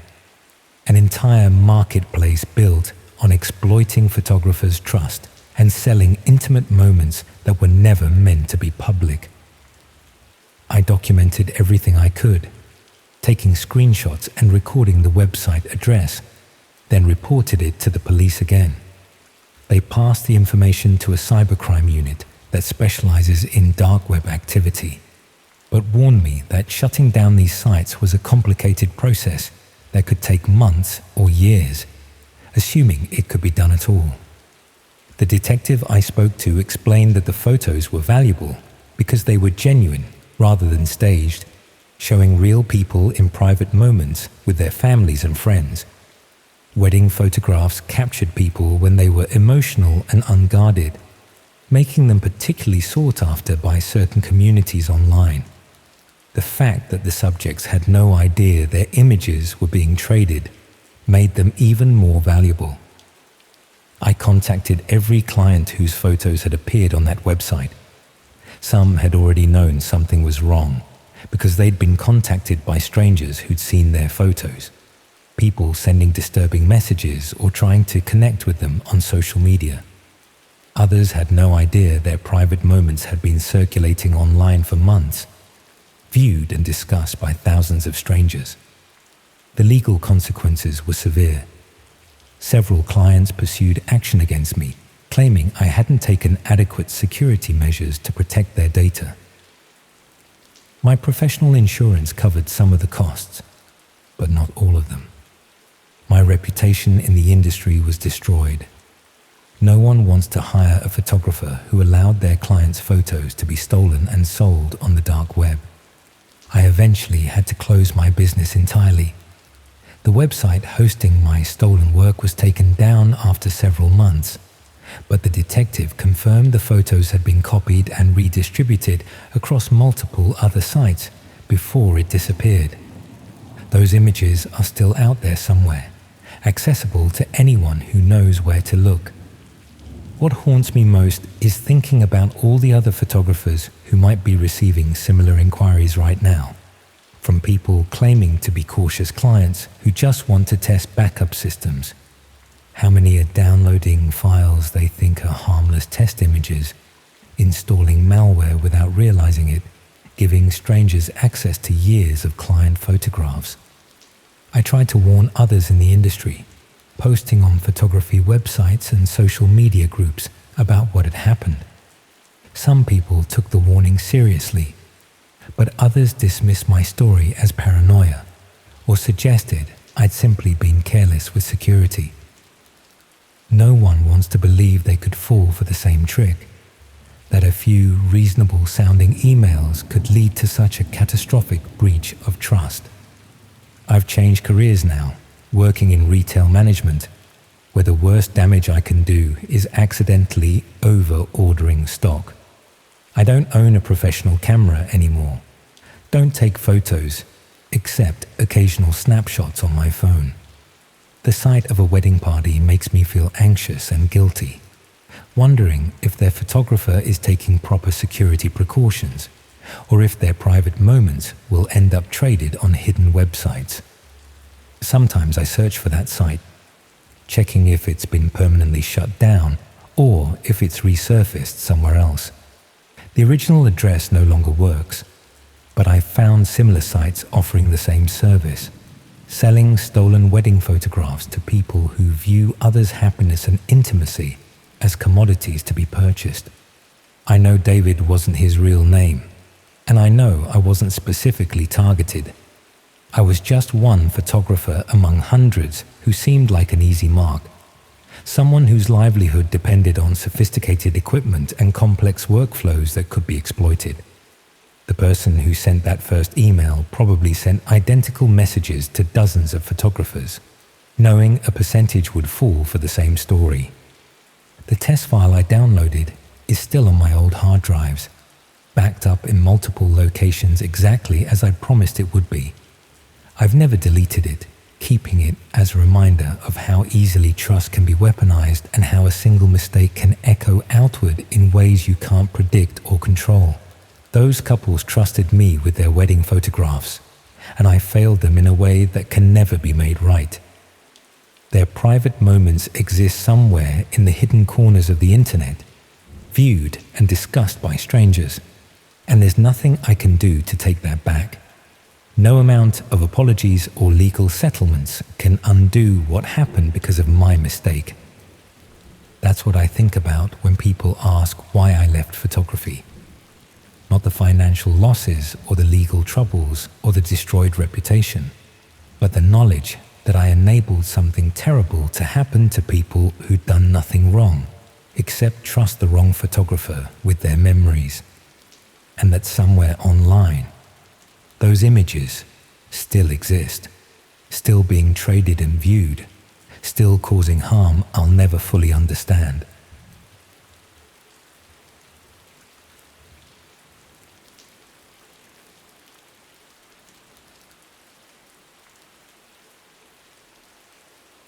The redundancy letter came on a Tuesday. After nearly 8 years managing the procurement department at a manufacturing firm in Sheffield, I found myself with 3 months severance pay and absolutely no idea what to do with my time. My wife had left the previous autumn, something about needing space and finding herself. So it was just me rattling around our terraced house near Hillsborough, trying to make sense of what felt like my life falling apart. Unemployment benefit meetings became my only real human contact. The job centre appointments every fortnight, sitting across from advisors who looked barely old enough to vote, discussing my transferable skills and career objectives. Between those soul-crushing sessions, I filled my days with daytime television and long walks through the city centre, watching everyone else hurry to places they needed to be. That's when I started spending more time online. Not job hunting. I'd given up on that after the first month of automated rejection emails. Instead, I found myself drawn into forums and message boards, places where people discussed everything from conspiracy theories to urban exploration. It was on one of these communities that I first heard about the hidden parts of the internet, the areas that ordinary browsers couldn't reach.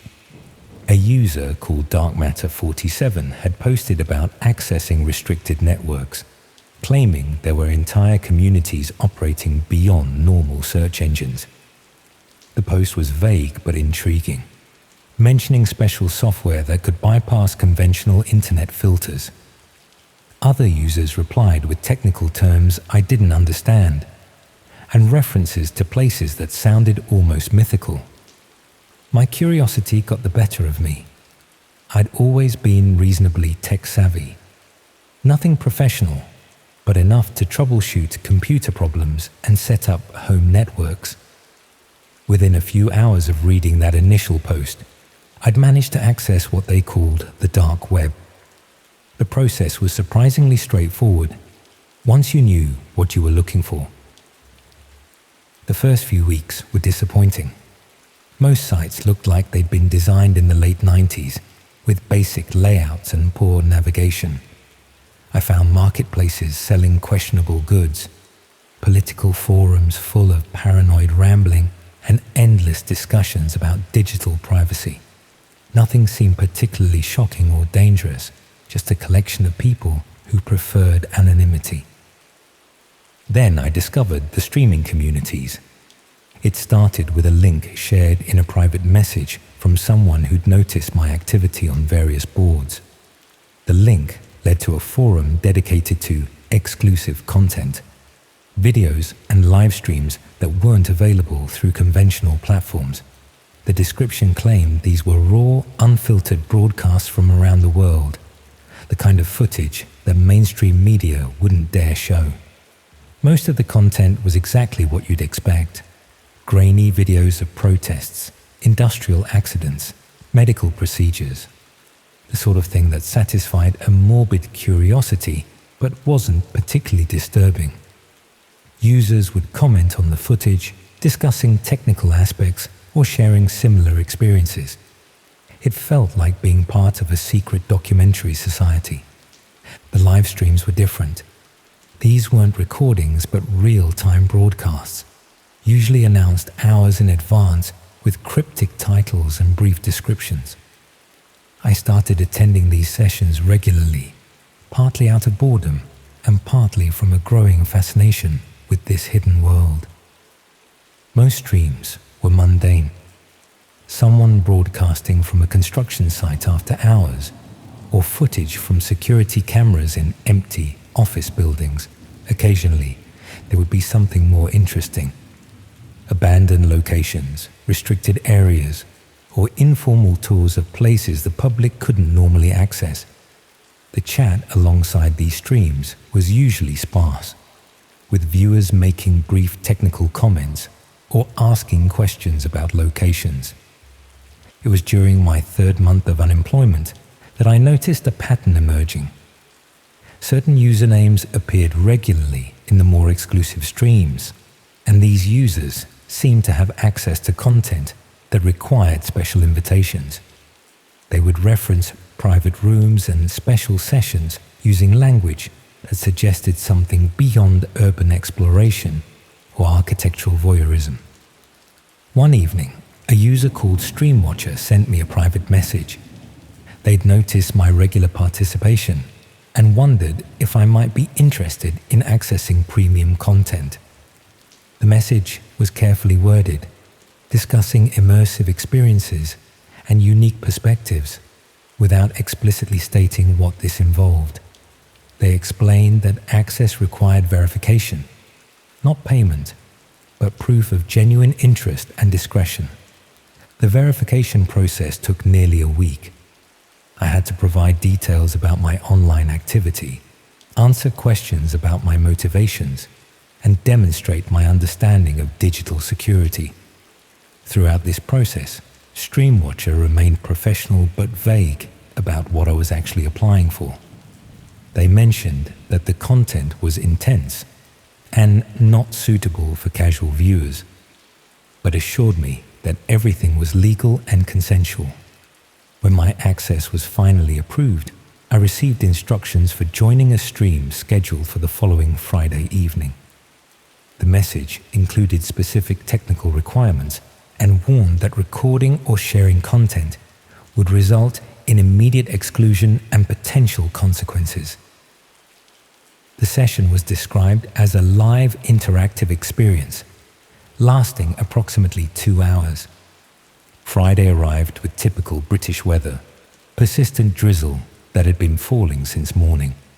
I'd spent the day feeling increasingly nervous about the evening stream, unsure what I'd committed myself to.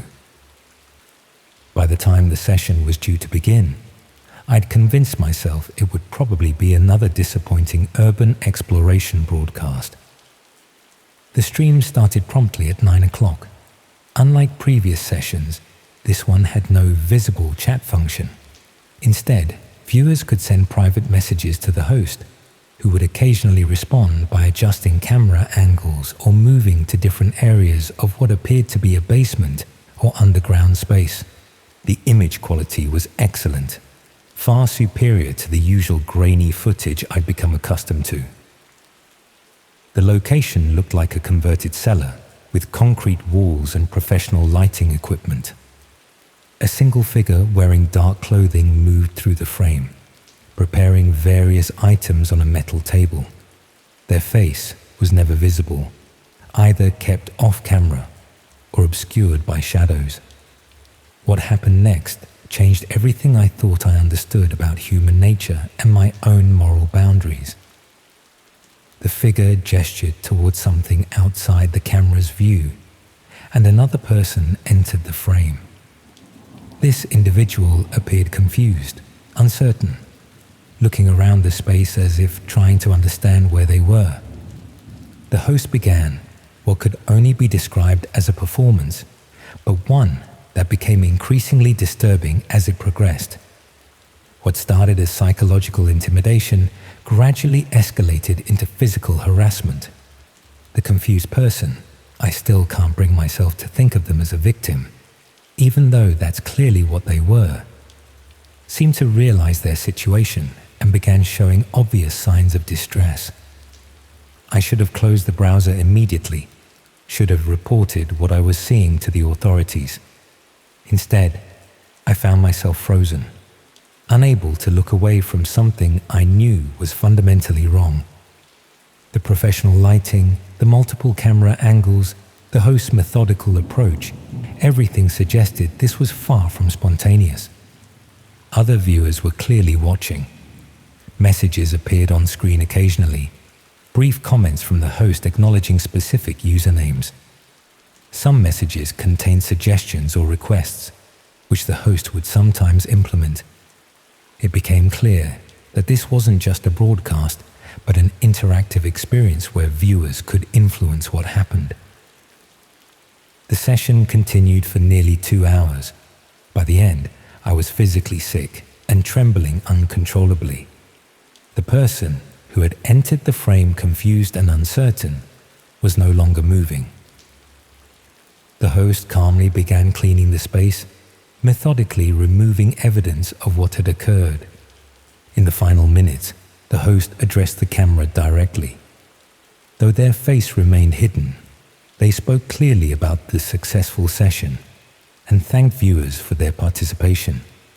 They mentioned that recordings would be available through private channels and that the next live session was already being planned. The stream ended abruptly, leaving me staring at a blank screen in my darkened living room.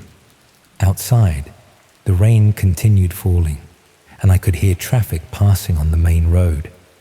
Normal sounds from a normal evening in a normal neighborhood. But nothing felt normal anymore.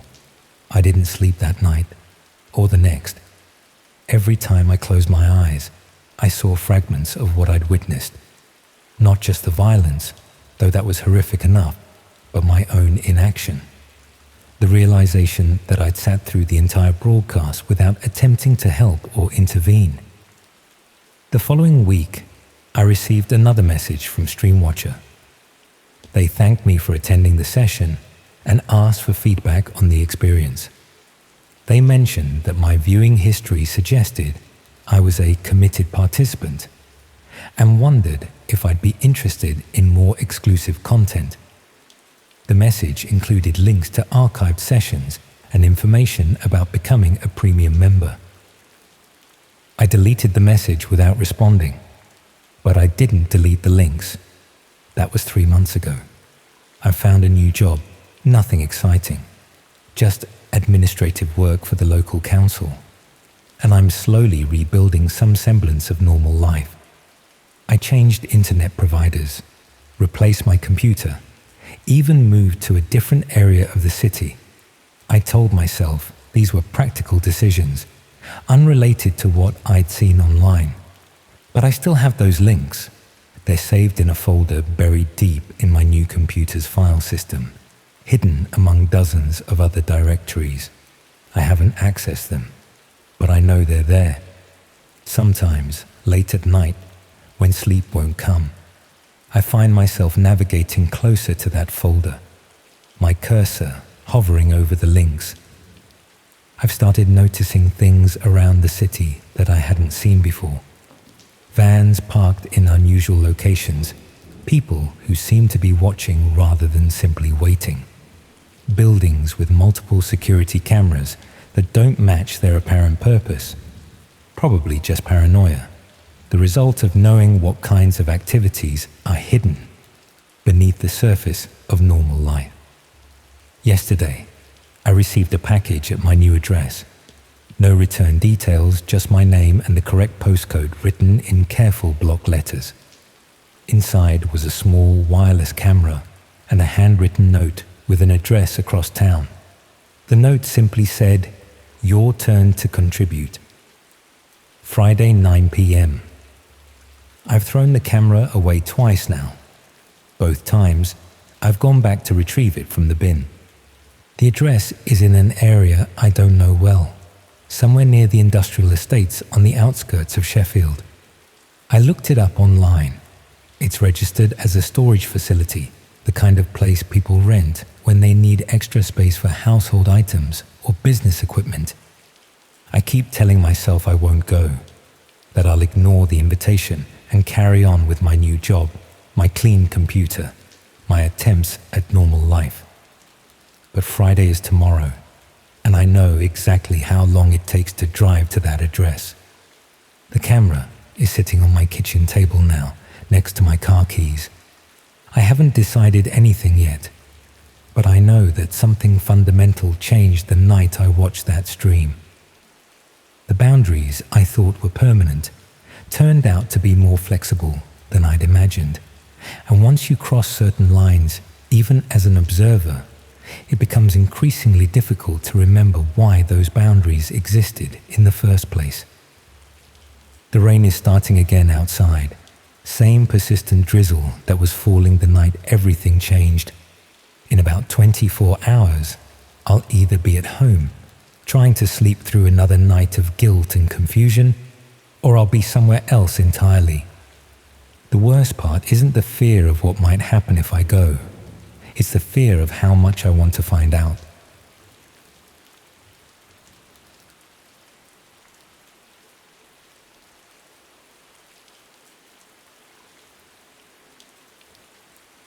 I'm going to tell you something that happened to me last year, and I need you to understand that I'm not proud of any of it.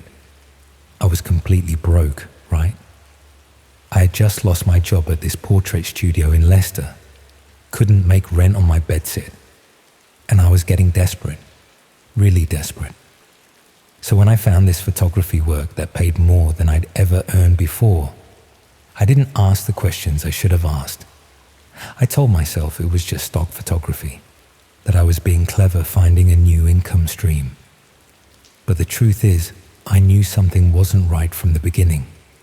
I just chose to ignore it because I needed the money so badly. I'm in this grotty hotel room in Blackpool now, and I've lost everything. My home, my equipment, probably my career. All because I was too greedy and too stupid to walk away when I had the chance. I keep thinking if I tell someone what really happened, maybe I'll be able to sleep at night again. The whole thing started when I was scrolling through photography websites looking for any kind of freelance work that might help me scrape together next month's rent.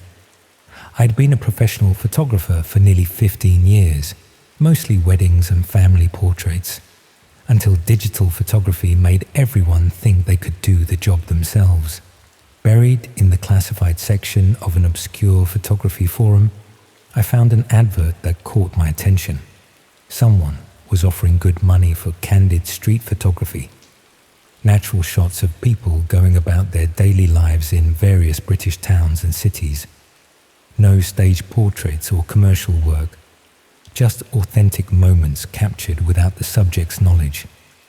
The rates were surprisingly generous, about twice what I'd been earning for wedding photography. The client explained they were building a stock photo library focused on genuine British life, the sort of authentic imagery that advertising agencies and publishers couldn't create in studios.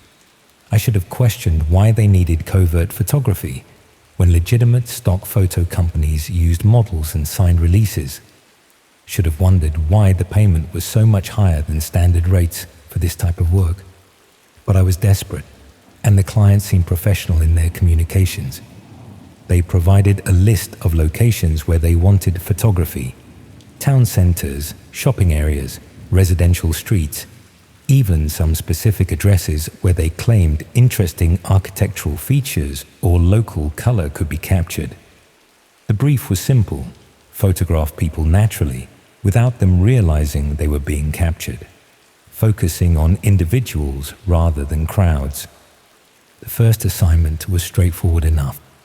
I spent a weekend in Nottingham with my camera, capturing street scenes and candid moments. People walking to shops, sitting in cafes, waiting for buses. The sort of everyday British life that the client claimed to want for their stock library. I submitted about 50 photographs through their secure upload system, each one carefully composed and technically proficient. The client was pleased with my work and paid promptly, transferring the fee directly to my bank account within 24 hours. Over the following weeks, the assignments became more specific.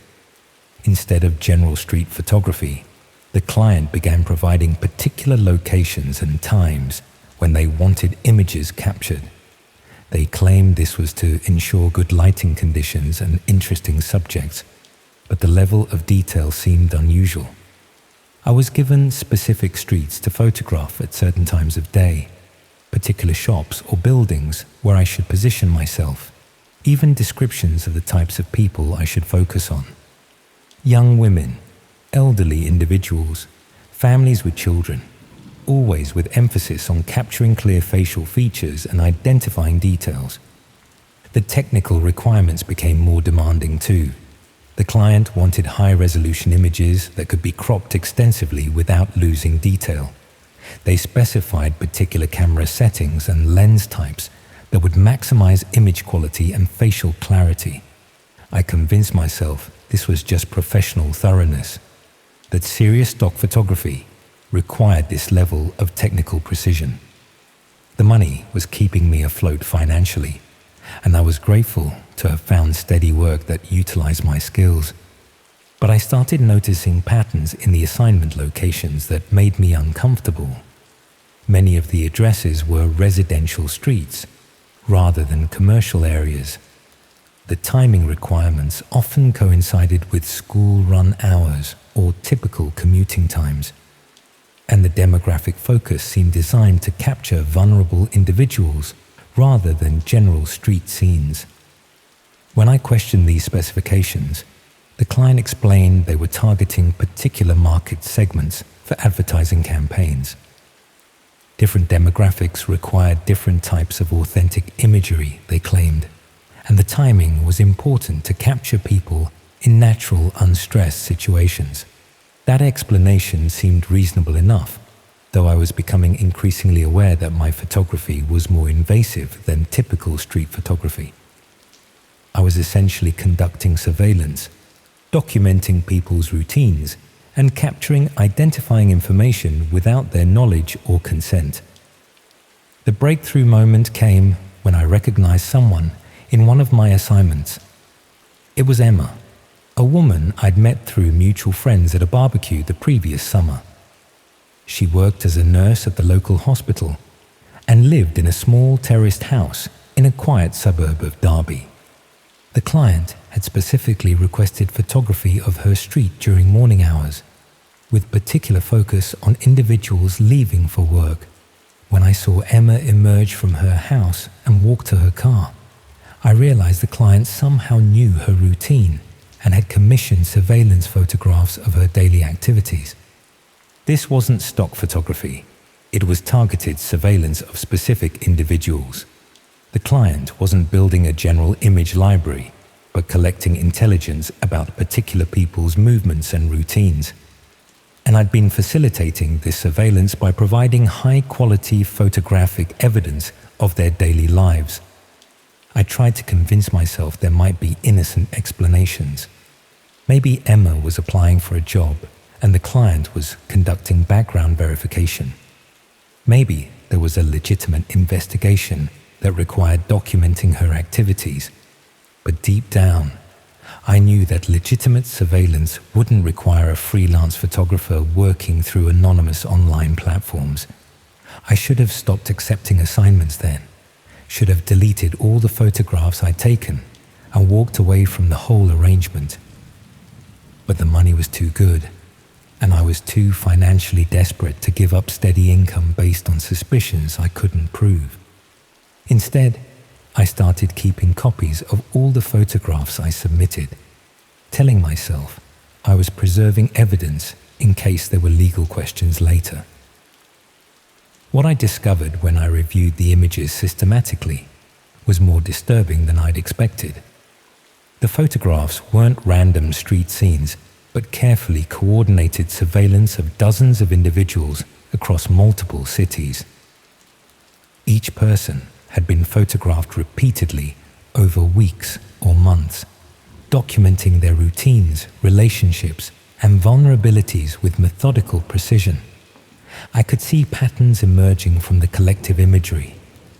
The same individuals photographed at work, at home, during leisure activities, even in private moments when they thought they were unobserved. The client was building comprehensive visual profiles of these people's lives. Some of the individuals appeared to be single women living alone. Others were families with young children, and a few were elderly people who seemed isolated and vulnerable. What connected them wasn't obvious from the photographs alone, but someone had identified them as targets worth systematic surveillance. I started researching the individuals I'd photographed, using social media and public records to understand who they were and why they might be of interest to my client. What I found was a collection of ordinary people living normal lives, with no apparent connection to each other or reason to warrant surveillance. Emma the nurse, a teacher in Wolverhampton, a retired couple in Stoke-on-Trent, a young mother in Mansfield, all documented with invasive detail by someone who'd commissioned comprehensive photographic intelligence about their daily activities. The most disturbing discovery was finding some of my photographs on hidden websites that I accessed using software the client had provided for secure file transfers. The images weren't being used for stock photography or advertising campaigns. They were being shared among communities focused on stalking and harassment.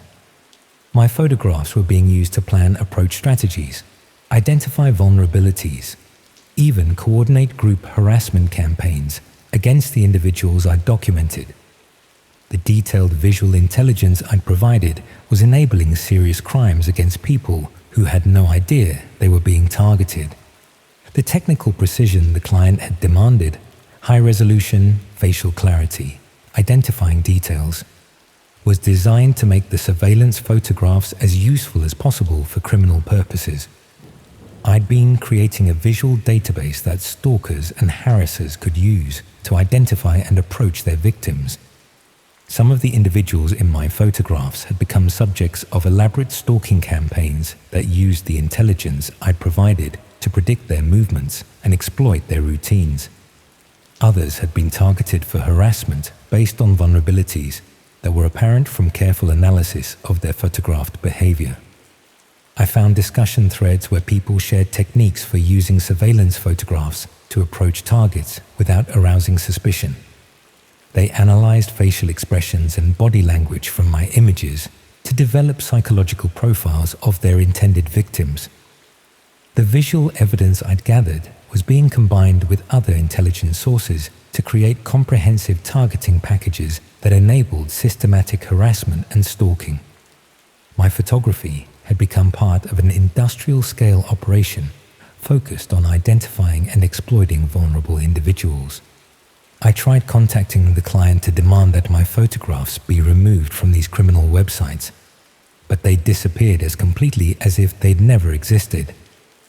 The payment arrangements were closed, the communication channels were dead, and there was no way to trace who had commissioned the surveillance or how to stop the criminal use of my work. That's when I realized I was probably in danger myself. I'd seen the criminal operation from the inside, understood how it worked, and possessed evidence that could potentially expose the people behind it. The same surveillance techniques I'd been using to document others could easily be turned against me. I started noticing signs that I was being watched. People photographing me from across the street, cars following me between assignments, even evidence that someone had been through my bedsit while I was out. The network I'd been working for had identified me as a potential security threat. The final straw came when I found photographs of myself posted on one of the criminal websites I'd discovered.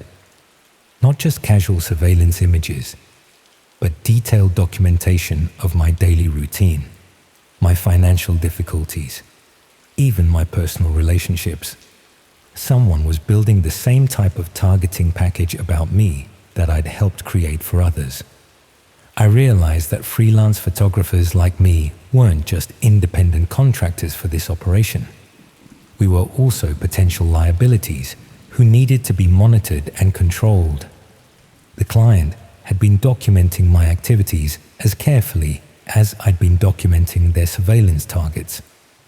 That's when I decided to run, packed essential belongings, withdrew what money I could access, and drove to this seaside town where I hoped I could disappear for a while. Left behind my equipment, my home, even my car in a long-stay car park, where it might not be found immediately. But I don't think distance will protect me from people who've industrialized surveillance and harassment. They have resources, connections, and techniques that far exceed anything individual victims can counter. They've turned stalking into a collaborative enterprise with professional standards and systematic methods. I keep thinking about Emma and all the other people I photographed, all the ordinary individuals whose privacy I violated without understanding the consequences. They're probably still being harassed and stalked based on intelligence I helped provide, still living in fear because someone decided their personal lives were worth commodifying. The photographs are still out there, still being used to facilitate crimes against people who did nothing except exist in public spaces where I happened to be pointing my camera. The visual evidence I created in exchange for money I desperately needed has become a permanent resource for people who treat others' safety as entertainment. Sometimes I wonder how many other photographers are out there, taking pictures for clients they don't really understand, providing the raw materials for criminal enterprises they can't see. How many of us are there, desperately trying to make a living in the gig economy, accepting assignments that seem too good to be true because we can't afford to ask uncomfortable questions? The most frightening thing is how easy it all was, how professional skills could be monetized for criminal purposes, how financial desperation could be exploited to facilitate serious crimes, how the desire to work could be turned into complicity with systematic harassment. I just hope Emma and the others have managed to stay safe despite the intelligence I helped compile about their lives. And I hope that whoever is now watching me will decide I'm not worth the trouble of eliminating as a witness to what they're doing. But I'm not optimistic about either possibility, because I've learned that in the digital age, privacy is an illusion, safety is temporary, and anyone with a camera can become an unwitting accomplice to crimes they never intended to facilitate.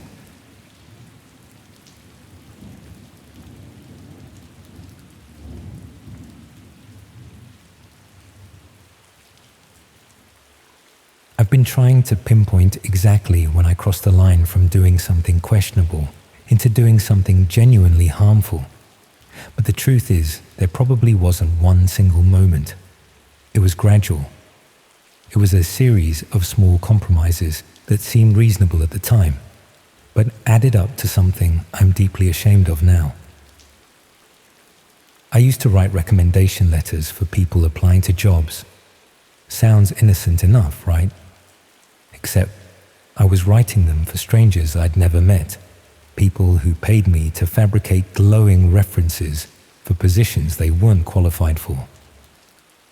I'm holed up in a Premier Inn outside Newcastle now, having fled my flat in Leeds after discovering what some of those recommendations were actually being used for, because it turns out that helping unqualified people get jobs they shouldn't have isn't just unethical, it's dangerous. And I've spent the last 6 months living with the consequences of not asking enough questions about who I was helping and why they needed my services. The whole thing started about 18 months ago, when I was barely scraping by as a freelance copywriter. I'd left my job as a communications officer for a local charity after a falling out with management, and I'd discovered that freelance writing paid even worse than I'd feared.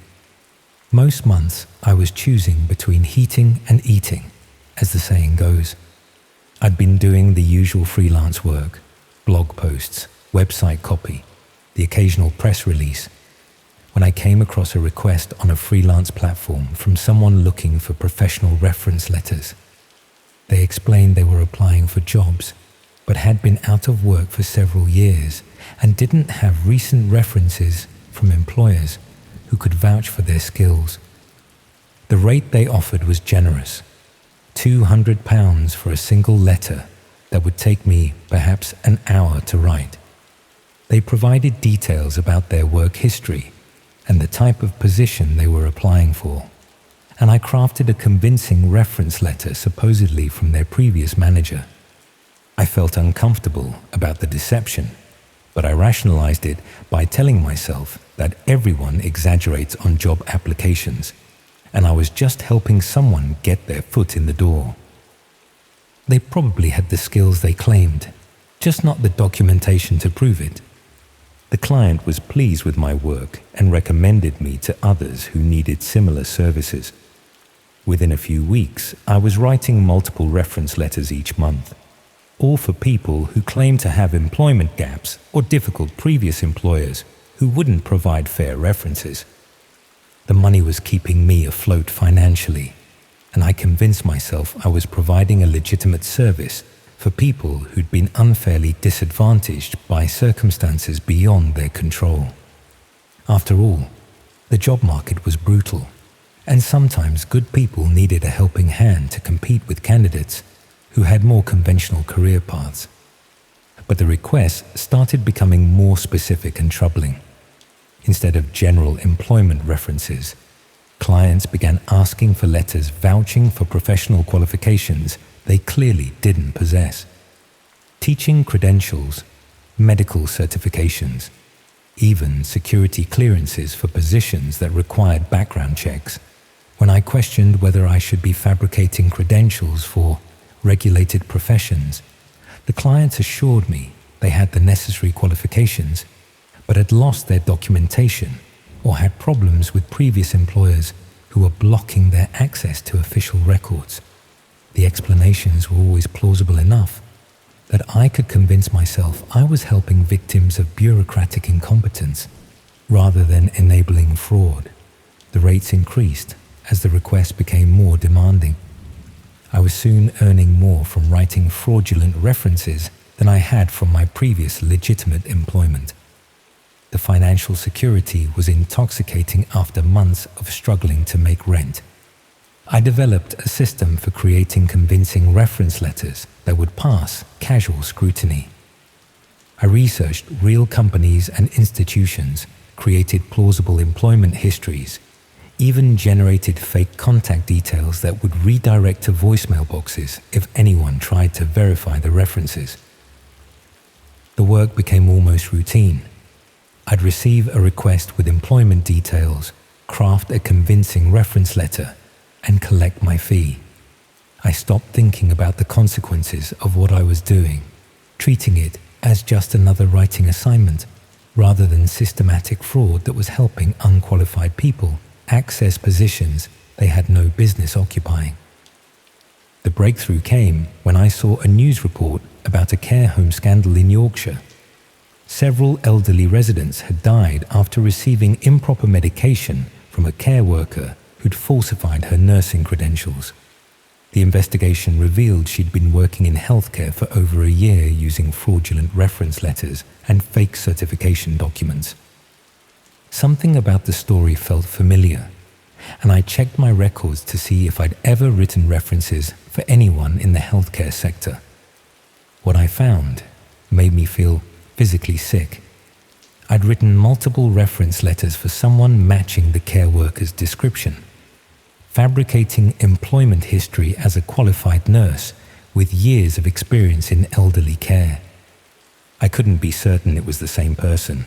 My clients used pseudonyms and paid through anonymous channels, but the timing and details matched too closely to be coincidence. I'd probably helped an unqualified person get a job in a care home, where her incompetence had contributed to several deaths. The realization that my fraudulent reference letters might have enabled someone to kill vulnerable people, even unintentionally, was devastating. But what made it worse was understanding that this probably wasn't an isolated case. I'd written hundreds of reference letters over the past year, and I had no idea what positions those letters had helped people obtain, or what damage those unqualified individuals might have caused. I started researching my previous clients more carefully, trying to understand who I'd been helping and what positions they'd been applying for. What I discovered was far worse than I'd imagined. Many of my clients weren't just people with employment gaps or difficult previous employers. They were individuals who'd been barred from certain professions due to criminal convictions, incompetence, or professional misconduct.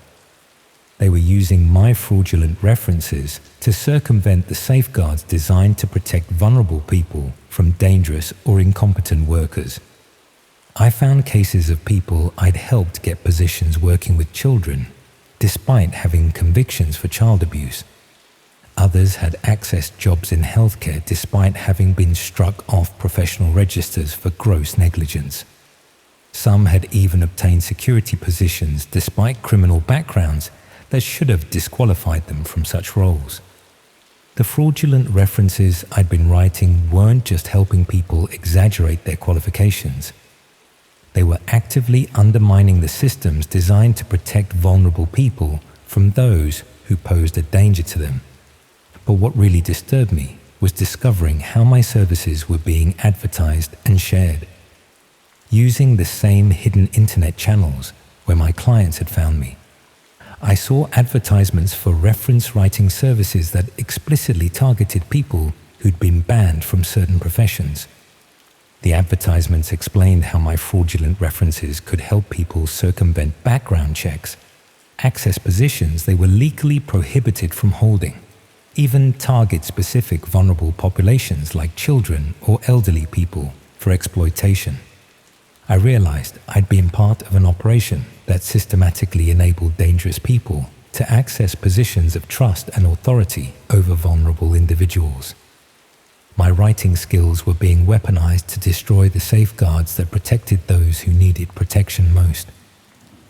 Some of the discussion threads were horrifyingly explicit about why people needed fraudulent references. They talked about accessing care homes to exploit elderly residents, getting jobs in schools to target children, even obtaining positions in prisons or secure facilities to facilitate criminal activities.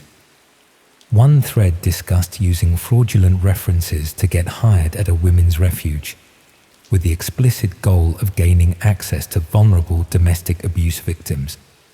Another focused on targeting disability care services to exploit people who couldn't easily report abuse or defend themselves. I was looking at a systematic effort to place dangerous people in positions where they could harm the most vulnerable members of society, and I'd been helping them do it, writing convincing reference letters that enabled them to bypass the safeguards designed to prevent exactly this kind of infiltration. The guilt became overwhelming when I found a case that was definitely connected to my work. A man I'd written references for had been arrested for abuse while working at a residential facility for adults with learning disabilities. The investigation revealed he'd been barred from working in care services years earlier, but had used fraudulent references to obtain his current position. I recognized the specific employment history I'd fabricated for him, the fictional manager whose glowing recommendation I'd created, even some of the phrasing I'd used to describe his supposed experience and qualifications. There was no doubt I'd enabled this man to access vulnerable people he'd previously been prevented from harming. The news reports detailed the abuse he'd inflicted on residents who trusted him, who'd been placed in his care by families who believed the facility had properly vetted its staff. People had suffered because I'd been willing to write fraudulent references without asking enough questions about why someone needed my services. I tried to contact the authorities to report what I'd been doing and provide information about the fraudulent reference operation, but explaining my role without incriminating myself proved impossible. I'd been knowingly committing fraud for over a year, helping dangerous people circumvent safeguards, and I had no legal protection for coming forward. The police officer I spoke to was sympathetic but frank about the consequences I'd face if I provided evidence of my activities. I'd committed serious crimes that had enabled harm to vulnerable people, and cooperation wouldn't necessarily protect me from prosecution.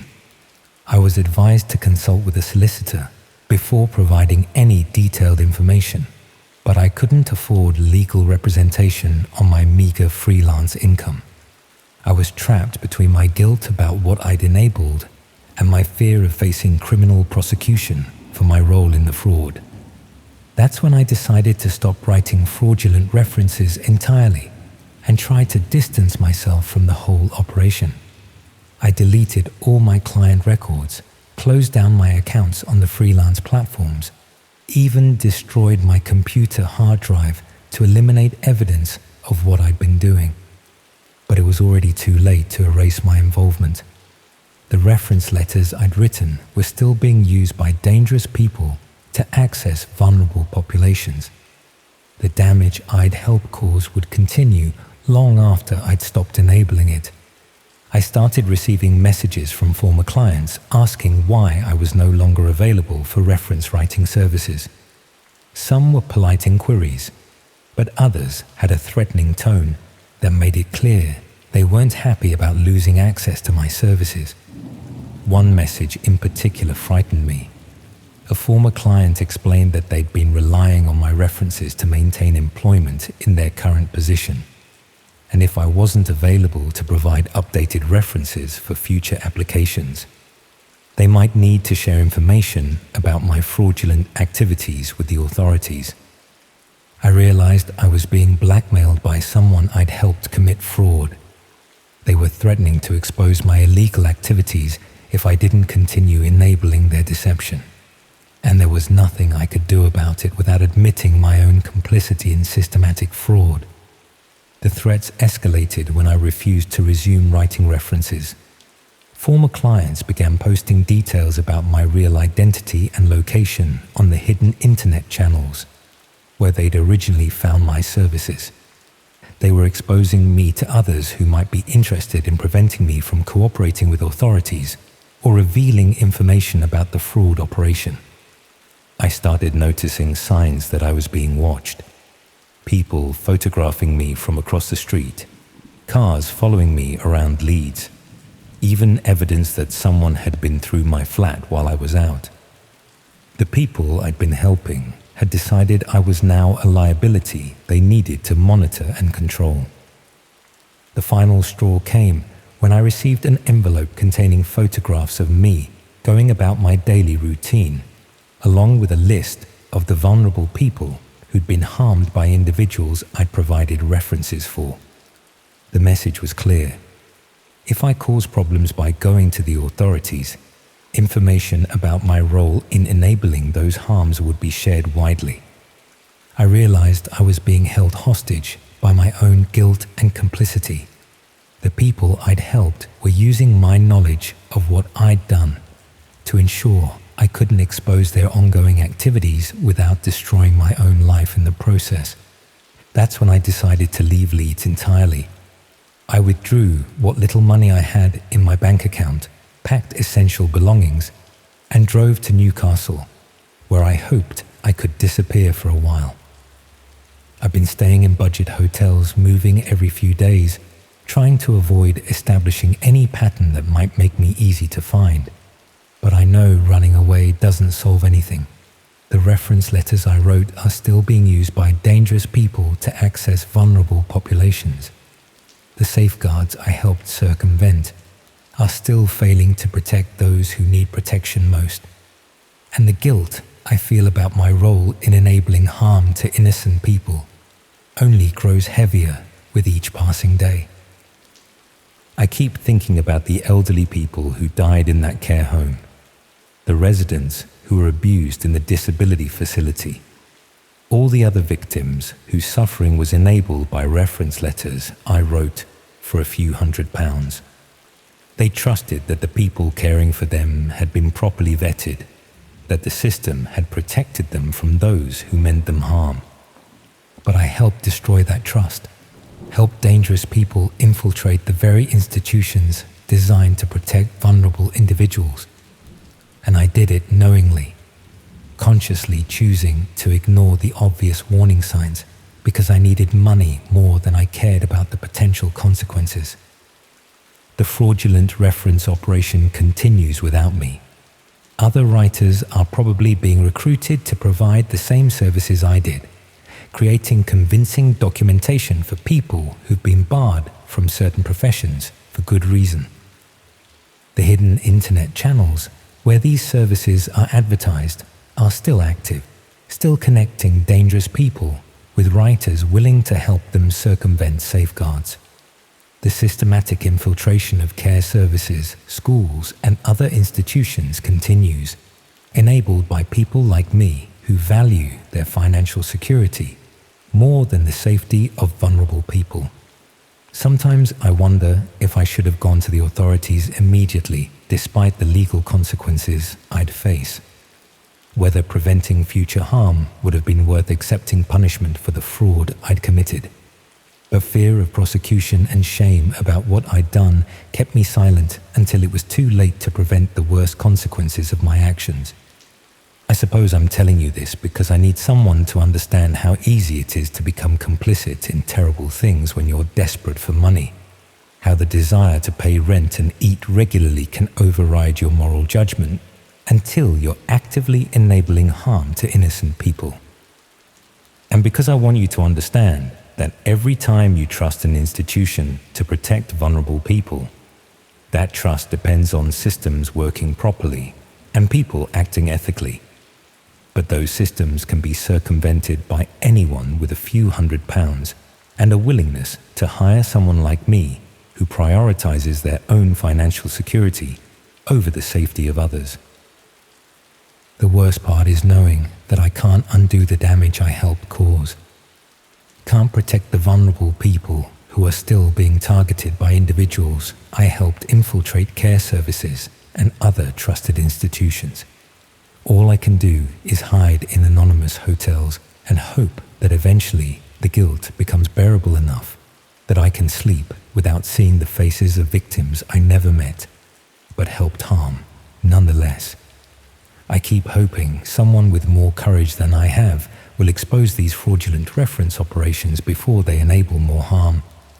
But I'm not optimistic about that happening, because the people who profit from circumventing safeguards understand how to exploit desperate writers like me, how to insulate themselves from consequences, and how to ensure that their victims remain silent through fear and complicity.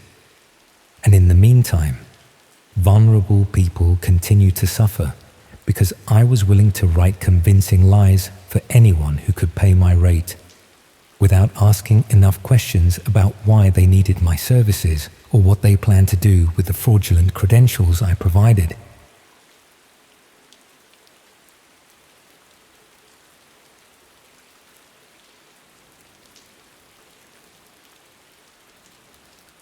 I keep thinking I should have just minded my own business.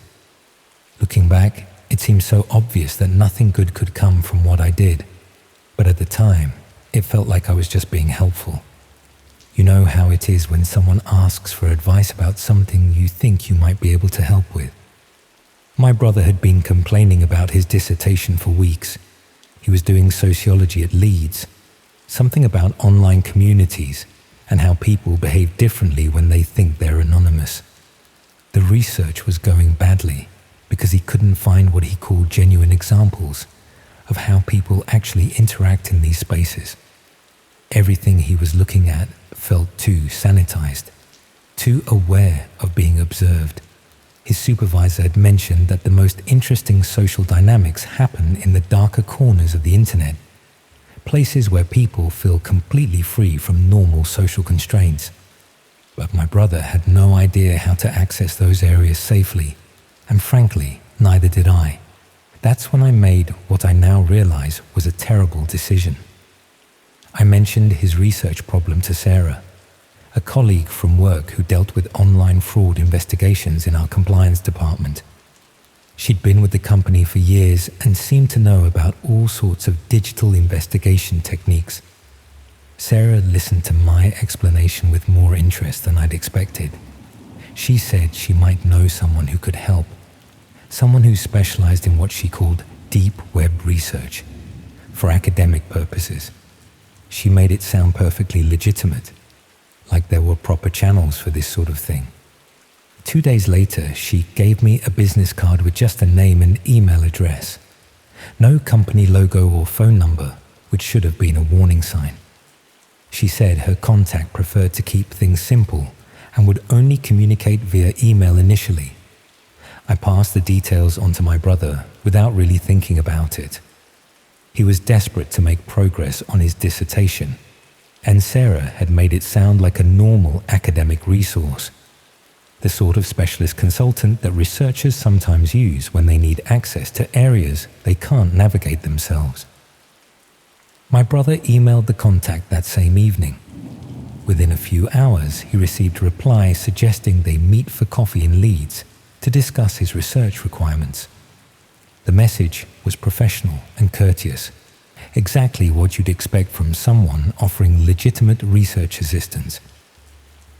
They met the following Saturday at a cafe near the university. My brother described the man as ordinary looking, probably in his 40s, wearing the sort of casual clothes that wouldn't stand out anywhere. He seemed knowledgeable about academic research methods and asked sensible questions about the dissertation requirements. The man explained that he could provide access to several online communities that would be perfect for my brother's research, places where people engaged in completely unfiltered social interaction, which was exactly what the dissertation needed to demonstrate genuine digital behavior patterns. He offered to set up secure access and provide guided tours of these communities, ensuring my brother could observe without compromising his safety or inadvertently breaking any laws. It sounded professional and thorough, like the sort of service that probably existed quite legitimately for researchers. The arrangement was that my brother would pay a small fee upfront for the setup work, then an hourly rate for guided access sessions. Nothing unreasonable, roughly what you might expect to pay for any specialist research assistance. My brother transferred the initial payment that weekend and received detailed instructions for accessing a private communication channel where they could coordinate the research sessions. For the first couple of weeks, everything went exactly as promised. My brother would arrange sessions where he could observe various online communities, while his contact provided context and explanation about what he was seeing. The material was perfect for his dissertation, genuine examples of how people interact when they believe they're completely anonymous. The communities were exactly what his supervisor had suggested he needed to find. People engaging in frank discussions about topics they would never mention in their real lives, forming relationships based purely on shared interests or experiences, creating social hierarchies and rules that were completely different from anything that existed in mainstream society. My brother was making excellent progress on his dissertation. He had more than enough material to support his arguments about authentic digital behavior, and his supervisor was impressed with the quality of his research findings. But somewhere around the third week, things started to shift in ways that were subtle at first. His contact began suggesting additional communities that might be interesting, places that were less directly relevant to the dissertation, but which might provide useful background context. My brother didn't want to seem ungrateful, and the hourly rate meant he wasn't paying for time he didn't want, so he agreed to explore these additional areas. These new communities were darker than the previous ones. Still nothing obviously illegal or dangerous, but the conversations were more intense, more personal. People sharing details about their real lives that went far beyond what seemed safe or sensible. My brother mentioned to me that he was starting to feel uncomfortable with some of what he was seeing. Not because it was threatening, but because it felt too intimate, like he was intruding on private moments that were never meant to be observed by outsiders. I suggested he might want to stick to the original research areas, the ones that were directly relevant to his dissertation. He agreed, but when he mentioned this to his contact, the response was less accommodating than before. The man explained that access to these communities was package-based and that picking and choosing specific areas wasn't really how the service worked.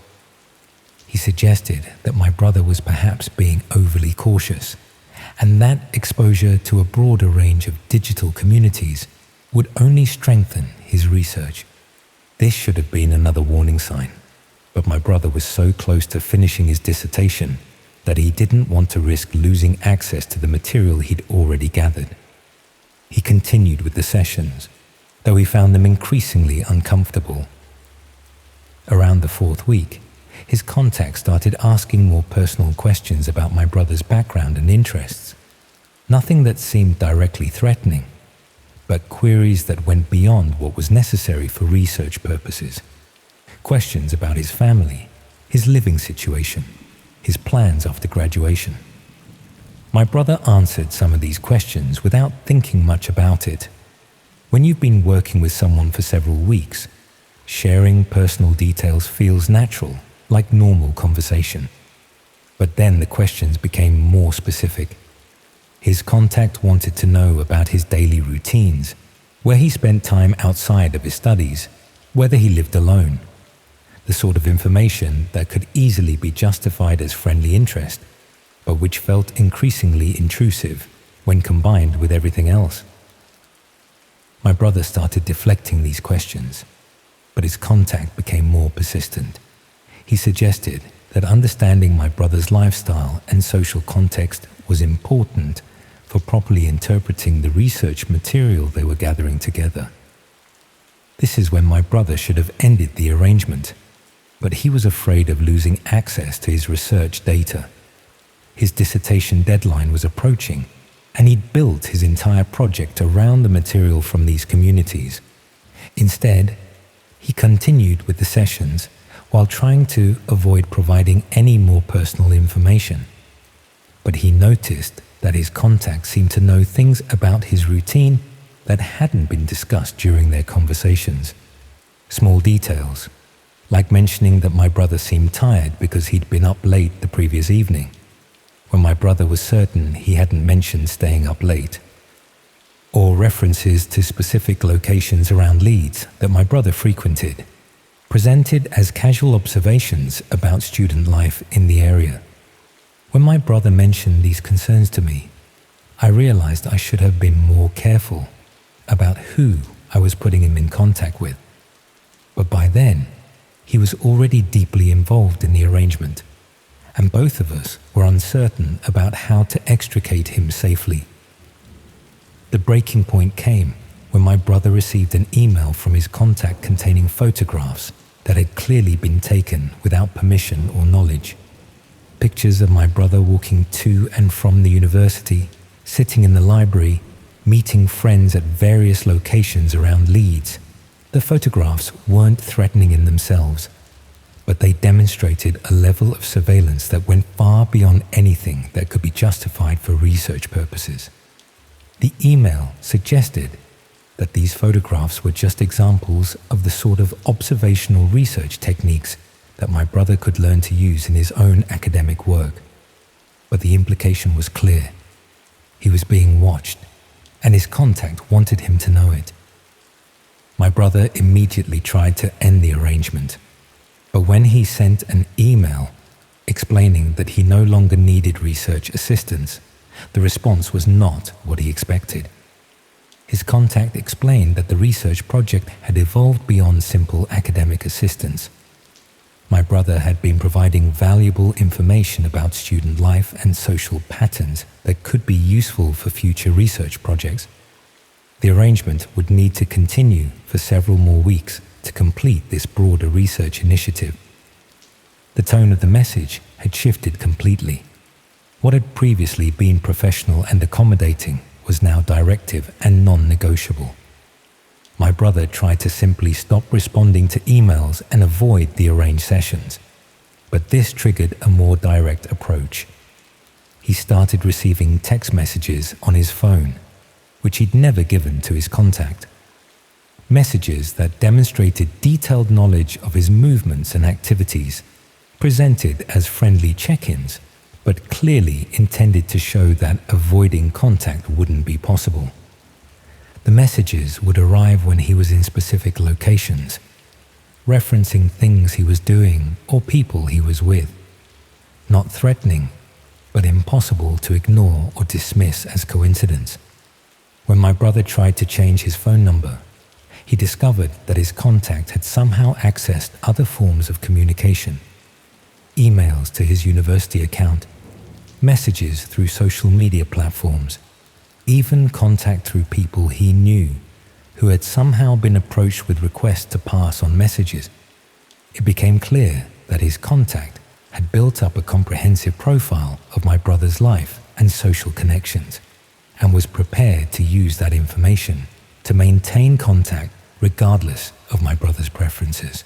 This went on for another month, with my brother becoming increasingly isolated and anxious. He couldn't explain the situation to most people because it sounded paranoid and unbelievable. He couldn't report it to authorities because technically, nothing obviously criminal had occurred. The research assistance had been provided as promised.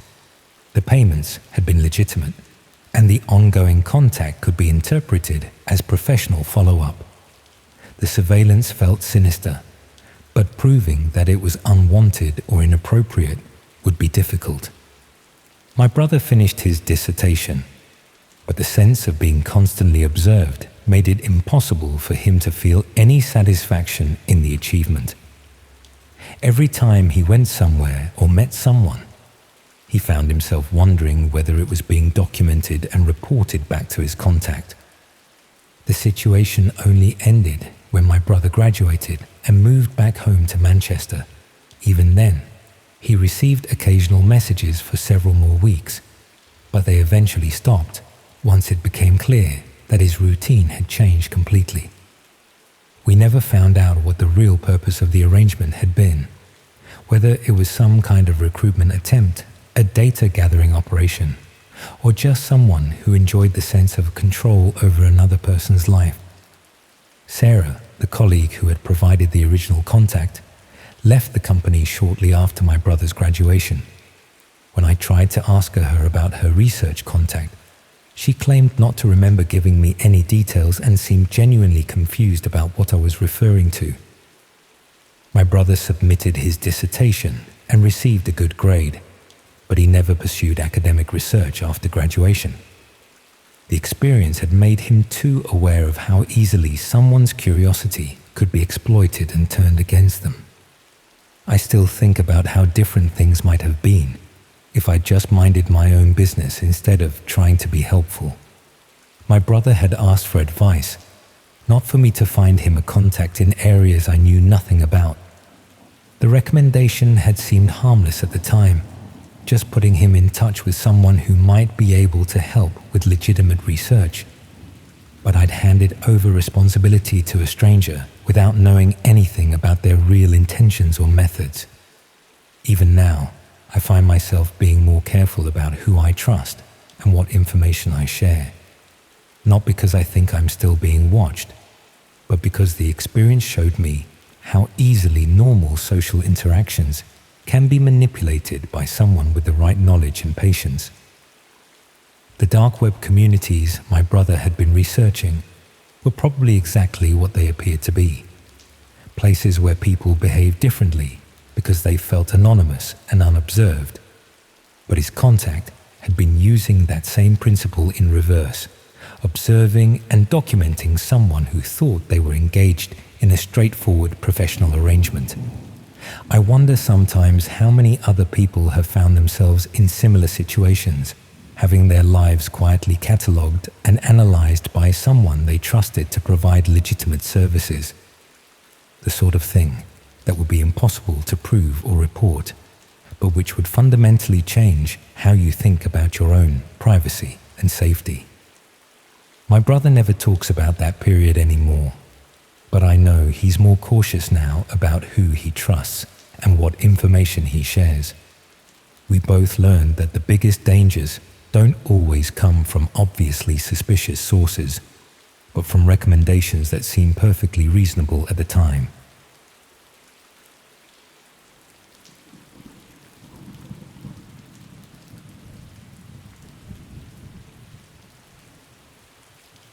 I messed up.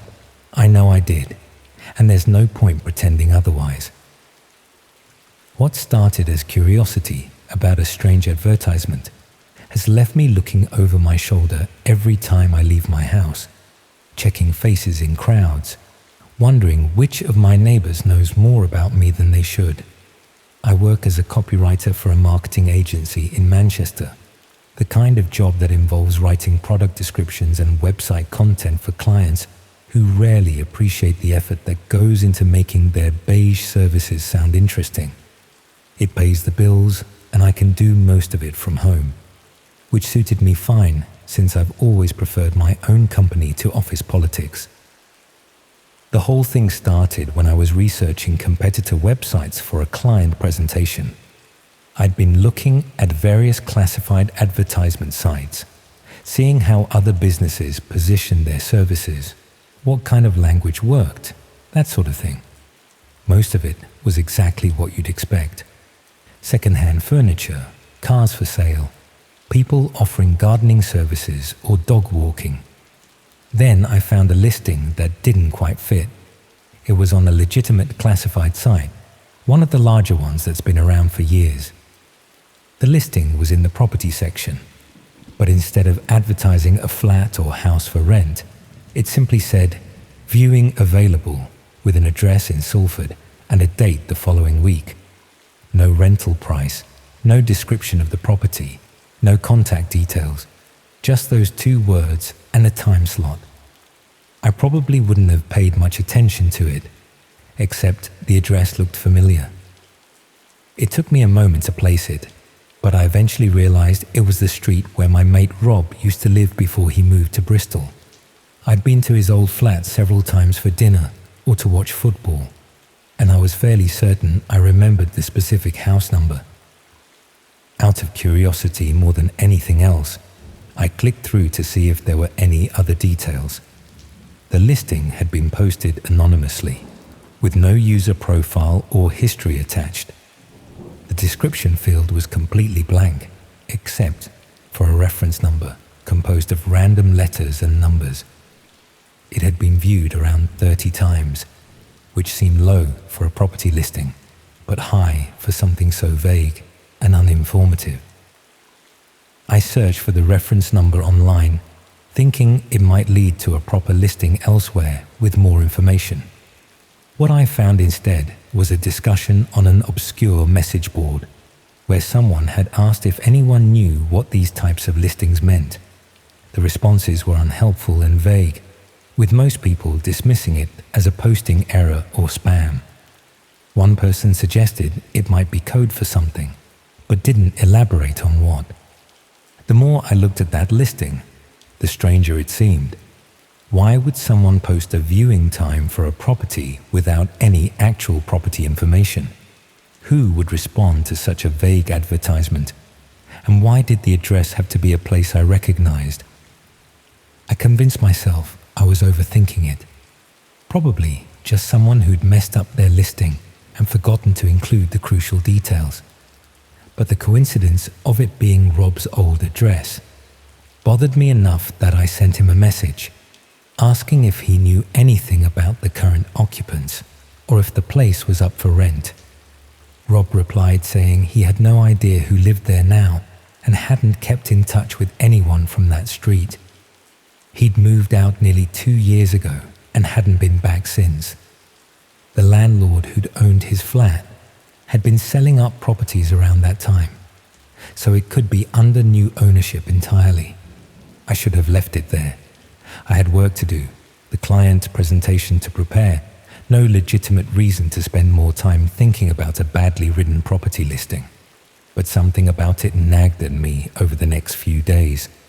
I found myself checking the listing repeatedly, seeing if any details had been added or if it had been taken down. It stayed up, unchanged, until the date mentioned in the original post. That evening, I checked one final time and found the listing had been removed. In its place, posted by the same anonymous account, was a new listing. Another address in Manchester, another viewing available heading, another date the following week. This address I didn't recognize, but the format was identical to the first one. I started searching for similar listings, curious if this was part of some pattern. Over the next hour, I found 5 more scattered across the site, all posted within the past month, all following the same minimal format. Different addresses across Greater Manchester, different dates, but the same mysterious reference numbers and complete lack of property details. What made me genuinely uneasy was discovering that one of the addresses was for a house 3 streets away from my own flat. I'd walked past it countless times, a standard terraced house indistinguishable from dozens of others in the area. The listing gave a viewing time for 2 days later, midday on a Thursday. I knew I was probably being paranoid, but I couldn't shake the feeling that something was wrong about these listings. The coincidence of one being so close to where I lived, combined with the earlier one being at Rob's old address, seemed too specific to be random. On the Thursday, I did something I'm not proud of. I walked down to that street at the time mentioned in the listing and watched the house from a distance. I told myself I was just satisfying my curiosity, that I'd see it was a perfectly normal property viewing and could forget about the whole thing. What I actually saw was 3 people arriving separately over the course of about 20 minutes. None of them looked like typical house hunters. They didn't peer through windows or check the property's exterior. They simply walked up to the front door, which opened before they could knock, and went inside. Each person stayed for maybe 10 minutes before leaving, walking away quickly without looking back. I couldn't see who answered the door from where I was standing, and I didn't get close enough to hear any conversations. But something about the whole interaction felt wrong. The brevity of each visit, the way the door opened before they knocked as though they were expected, the lack of any normal viewing behavior like taking photos or discussing the property. That evening, I made a decision that changed everything. I went back to that classified site and searched for the reference number format I'd noticed on all those strange listings. It took some trial and error, but I eventually found a way to pull up a list of similar postings going back several months. There were hundreds of them, maybe thousands, all following the same pattern. Addresses across the UK, viewing times, nothing else. I selected a few at random and searched for the addresses on Google Street View, trying to understand what these properties had in common. They were ordinary residential streets, a mix of terraced houses, semi-detached properties, and low-rise flat buildings. Nothing obviously connected them, except that they all existed, and all had these mysterious listings attached to them. Then I found one listing that included slightly more information than the others. Below the standard viewing available heading, someone had added a website address, not a normal URL, but one of those long strings of random characters that indicated a dark web site, accessible only through specific software. I spent the next few hours reading about how to access these hidden websites, feeling increasingly like I was crossing a line I shouldn't. But I needed to know what connected all these addresses, what these viewings were actually for. The dark web address was clearly the answer, even if I wasn't sure I wanted to see it. The process of accessing that website was simpler than I'd expected, though it felt transgressive in a way that regular internet browsing never does. The knowledge that I was looking at content deliberately hidden from search engines and normal browsers made everything feel more significant and dangerous. The website itself was professionally designed, organized like a property portal, but with a distinctly unsettling atmosphere. Instead of estate agent listings, it displayed addresses organized by region and date. Each entry included the same minimal information I'd seen on the classified site: an address, a reference number, a time slot. But this version included additional details that hadn't appeared in the public listings. Each address had a detailed description, but not of the property. Instead, it described the current occupants, their approximate age, their work schedules, whether they lived alone, what time they typically left and returned home. One listing mentioned that the occupant worked from home most days, but went to a gym 3 evenings a week. Another noted that the resident usually took their bins out on Tuesday evenings and received grocery deliveries on Saturday mornings. These weren't property viewings. They were opportunities to access occupied homes when specific information suggested it would be safe to do so. The reference numbers corresponded to different levels of access or different purposes, though I couldn't decode the full system from what I was seeing. Worst of all, I found my own address, listed with today's date and a time slot in 2 hours, when I was supposedly at my regular Thursday evening circuit training class at the local leisure centre. The description noted that I lived alone, worked from home, and typically spent Thursday evenings out of the flat between 7 and 9. It mentioned which window I usually left slightly open for ventilation, and which security light at the building entrance was broken. Someone had been watching me, documenting my routine, selling access to my home to whoever wanted it. That first listing at Rob's old address hadn't been coincidence. It had been a test to see if I'd notice, if I'd investigate, if I'd lead myself to exactly where I was now.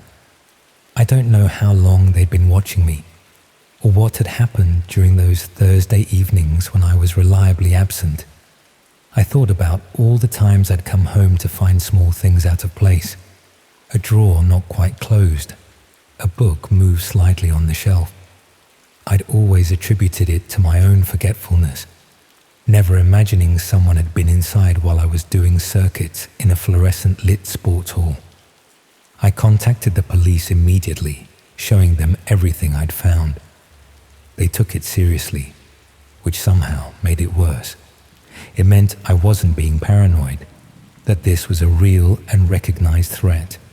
They explained these schemes had become increasingly common, with people gathering information about residents and selling access to homes for purposes ranging from theft to far worse.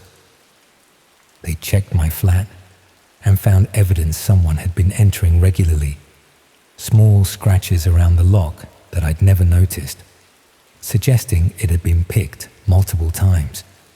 A tiny camera hidden in the smoke detector that had been recording and transmitting for weeks. Fingerprints that didn't match mine on surfaces I knew I'd cleaned. The police arrested 2 people the following week, caught entering a house across Manchester that had been listed on that same dark website. But the website itself continued operating, moving to new addresses, listing new homes. My own listing was removed, but that didn't undo the weeks or months someone had been accessing my flat, photographing my possessions, recording my routine. I moved out within the month, though I know that doesn't really solve anything. My new address isn't listed yet, but that just means yet. I've learned to check those classified sites regularly, searching for my new postcode, looking for any sign that someone started watching again. I've installed proper security, changed all my locks, covered my windows with blackout curtains even though I hate how dark it makes the rooms. But mostly, I've learned that privacy is an illusion maintained only as long as you're not interesting enough for someone to violate it. Your home is secure only until someone decides it isn't. Your routine is private only until someone finds it worth documenting. And once that information exists somewhere online, once your address appears in those listings, you can never be completely certain you're truly alone in your own home. I still check that dark website sometimes, searching through the listings, wondering about all those other addresses. How many people are living in homes currently being accessed by strangers? How many have noticed small things out of place, but convinced themselves they were imagining it? How many would find their own address listed if they knew where to look? The classified site still hosts those mysterious viewing listings hidden among the legitimate advertisements for furniture and cars. They're still there, still posted by anonymous accounts, still directing people to addresses across the country. And somewhere behind each one is a person who has no idea their home has been categorized, described, and made available for viewing by whoever can decode the reference numbers and access the right websites. That's what keeps me awake now. Not just what happened to me, but the knowledge of how many others it's happening to right now. The woman 3 streets away whose listing mentioned she worked late on Wednesdays. The elderly man in Bolton, whose entry noted he was hard of hearing and went to bed by 9. The family in Leeds, whose schedule was documented down to which days the children had after-school activities. All those addresses, all those lives, all that private information gathered and sold in hidden corners of the internet where normal people would never think to look. And I found it by accident, following a curiosity that seemed harmless at the time, but led me to discover exactly how vulnerable we all are. I messed up by investigating those listings in the first place, but I'm still not sure if I'd make a different choice, because now I know the truth. Uncomfortable as it is, now I understand that the locks on our doors and the routines we think are private are only as secure as we are invisible. And in a world where information has value, none of us are invisible enough.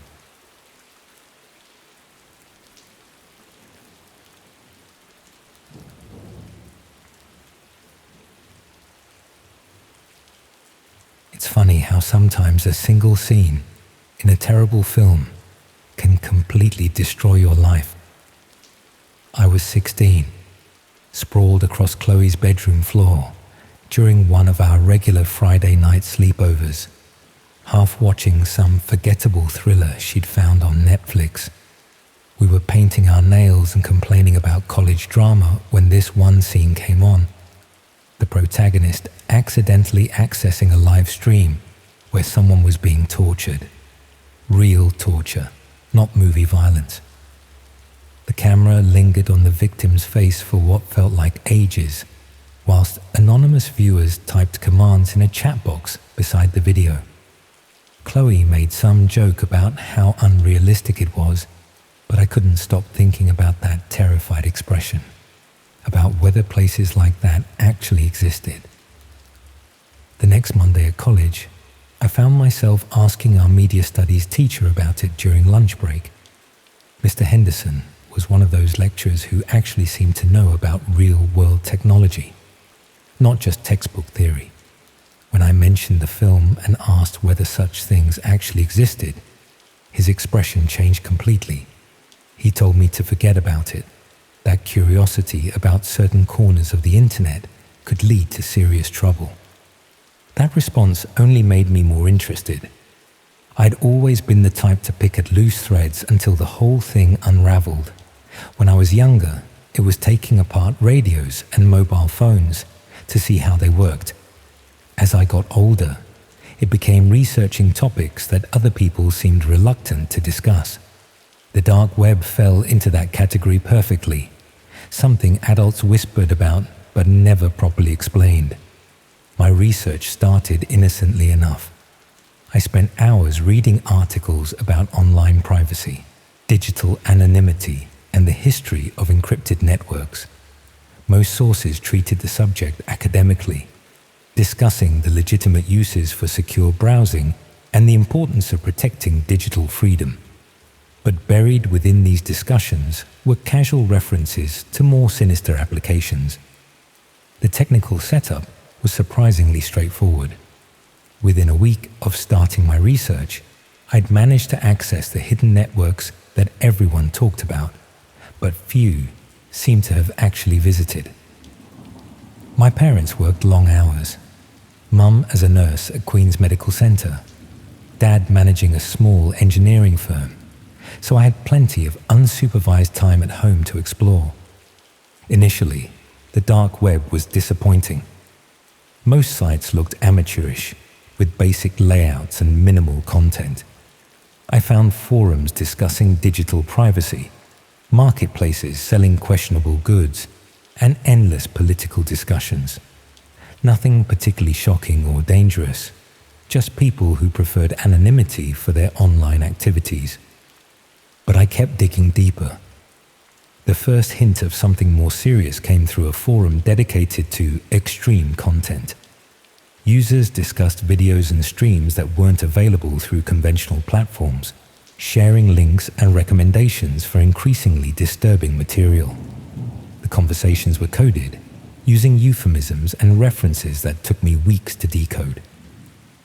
Red rooms were mentioned occasionally, always in hushed, reverent tones. According to the discussions I found, these were live streams where viewers could watch, and sometimes direct, real violence against unwilling participants. Most users claimed they were urban legends, elaborate hoaxes designed to frighten newcomers. But a few insisted they were real, sharing cryptic instructions for accessing genuine broadcasts. The more I read, the more convinced I became that something authentic existed beneath all the speculation and mythology. Users would reference specific streams, discussing technical details and sharing reactions that seemed too genuine to be fabricated. There was a consistency to their accounts that suggested shared experiences rather than collaborative fiction. After nearly a month of research, I finally gained access to a private forum that claimed to host legitimate Red Room broadcasts. The verification process was extensive, requiring proof of serious interest and understanding of digital security protocols. I had to demonstrate my knowledge of encryption, provide references from other underground communities, and pass several tests designed to weed out casual browsers and potential law enforcement. The forum itself was unlike anything I'd encountered in my weeks of exploration. Professional-looking, well-organized, with strict rules about behavior and content sharing. Users were required to maintain consistent personas, contribute meaningfully to discussions, and demonstrate ongoing commitment to the community. This wasn't a place for tourists or thrill seekers. Live broadcasts were announced days in advance, with detailed information about technical requirements and viewing protocols. The descriptions were deliberately vague, referring to interactive experiences and immersive content without explicitly stating what viewers would witness. But the anticipation in the forums was obvious. Users discussing upcoming streams with an excitement that made my stomach turn. I told myself I was conducting research, satisfying academic curiosity about a phenomenon I'd only read about. Part of me still believed these broadcasts would turn out to be elaborate hoaxes, carefully staged performances designed to convince gullible viewers. But another part, a part I didn't want to acknowledge, was genuinely excited about the possibility of witnessing something real and forbidden. The first stream I attended was scheduled for a Wednesday evening. I waited until my parents had gone to bed, then settled in my bedroom with my laptop and a pair of headphones. The technical setup was more complex than regular streaming, requiring specific software and connection protocols. By the time everything was configured properly, I was sweating despite the cool October weather. The broadcast began precisely at midnight. Unlike the grainy, amateurish content I'd expected, the image quality was exceptional. Multiple camera angles showed what appeared to be a basement or cellar, professionally lit and equipped with various items I couldn't immediately identify. The production values rivaled anything on mainstream television. A figure wearing dark clothing and a simple mask entered the frame, moving with methodical precision as they prepared the space for whatever was about to happen. They never spoke directly to the camera, but occasionally gestured towards specific areas or objects, suggesting they were aware of the viewing audience. Then the victim was brought in. I use that word deliberately now, though at the time I couldn't bring myself to think of them that way.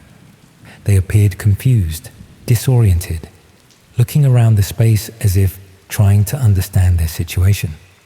They seemed to be about my age, maybe slightly older, with the kind of ordinary appearance that made them feel real rather than like an actor in a performance. What followed was the systematic destruction of another human being.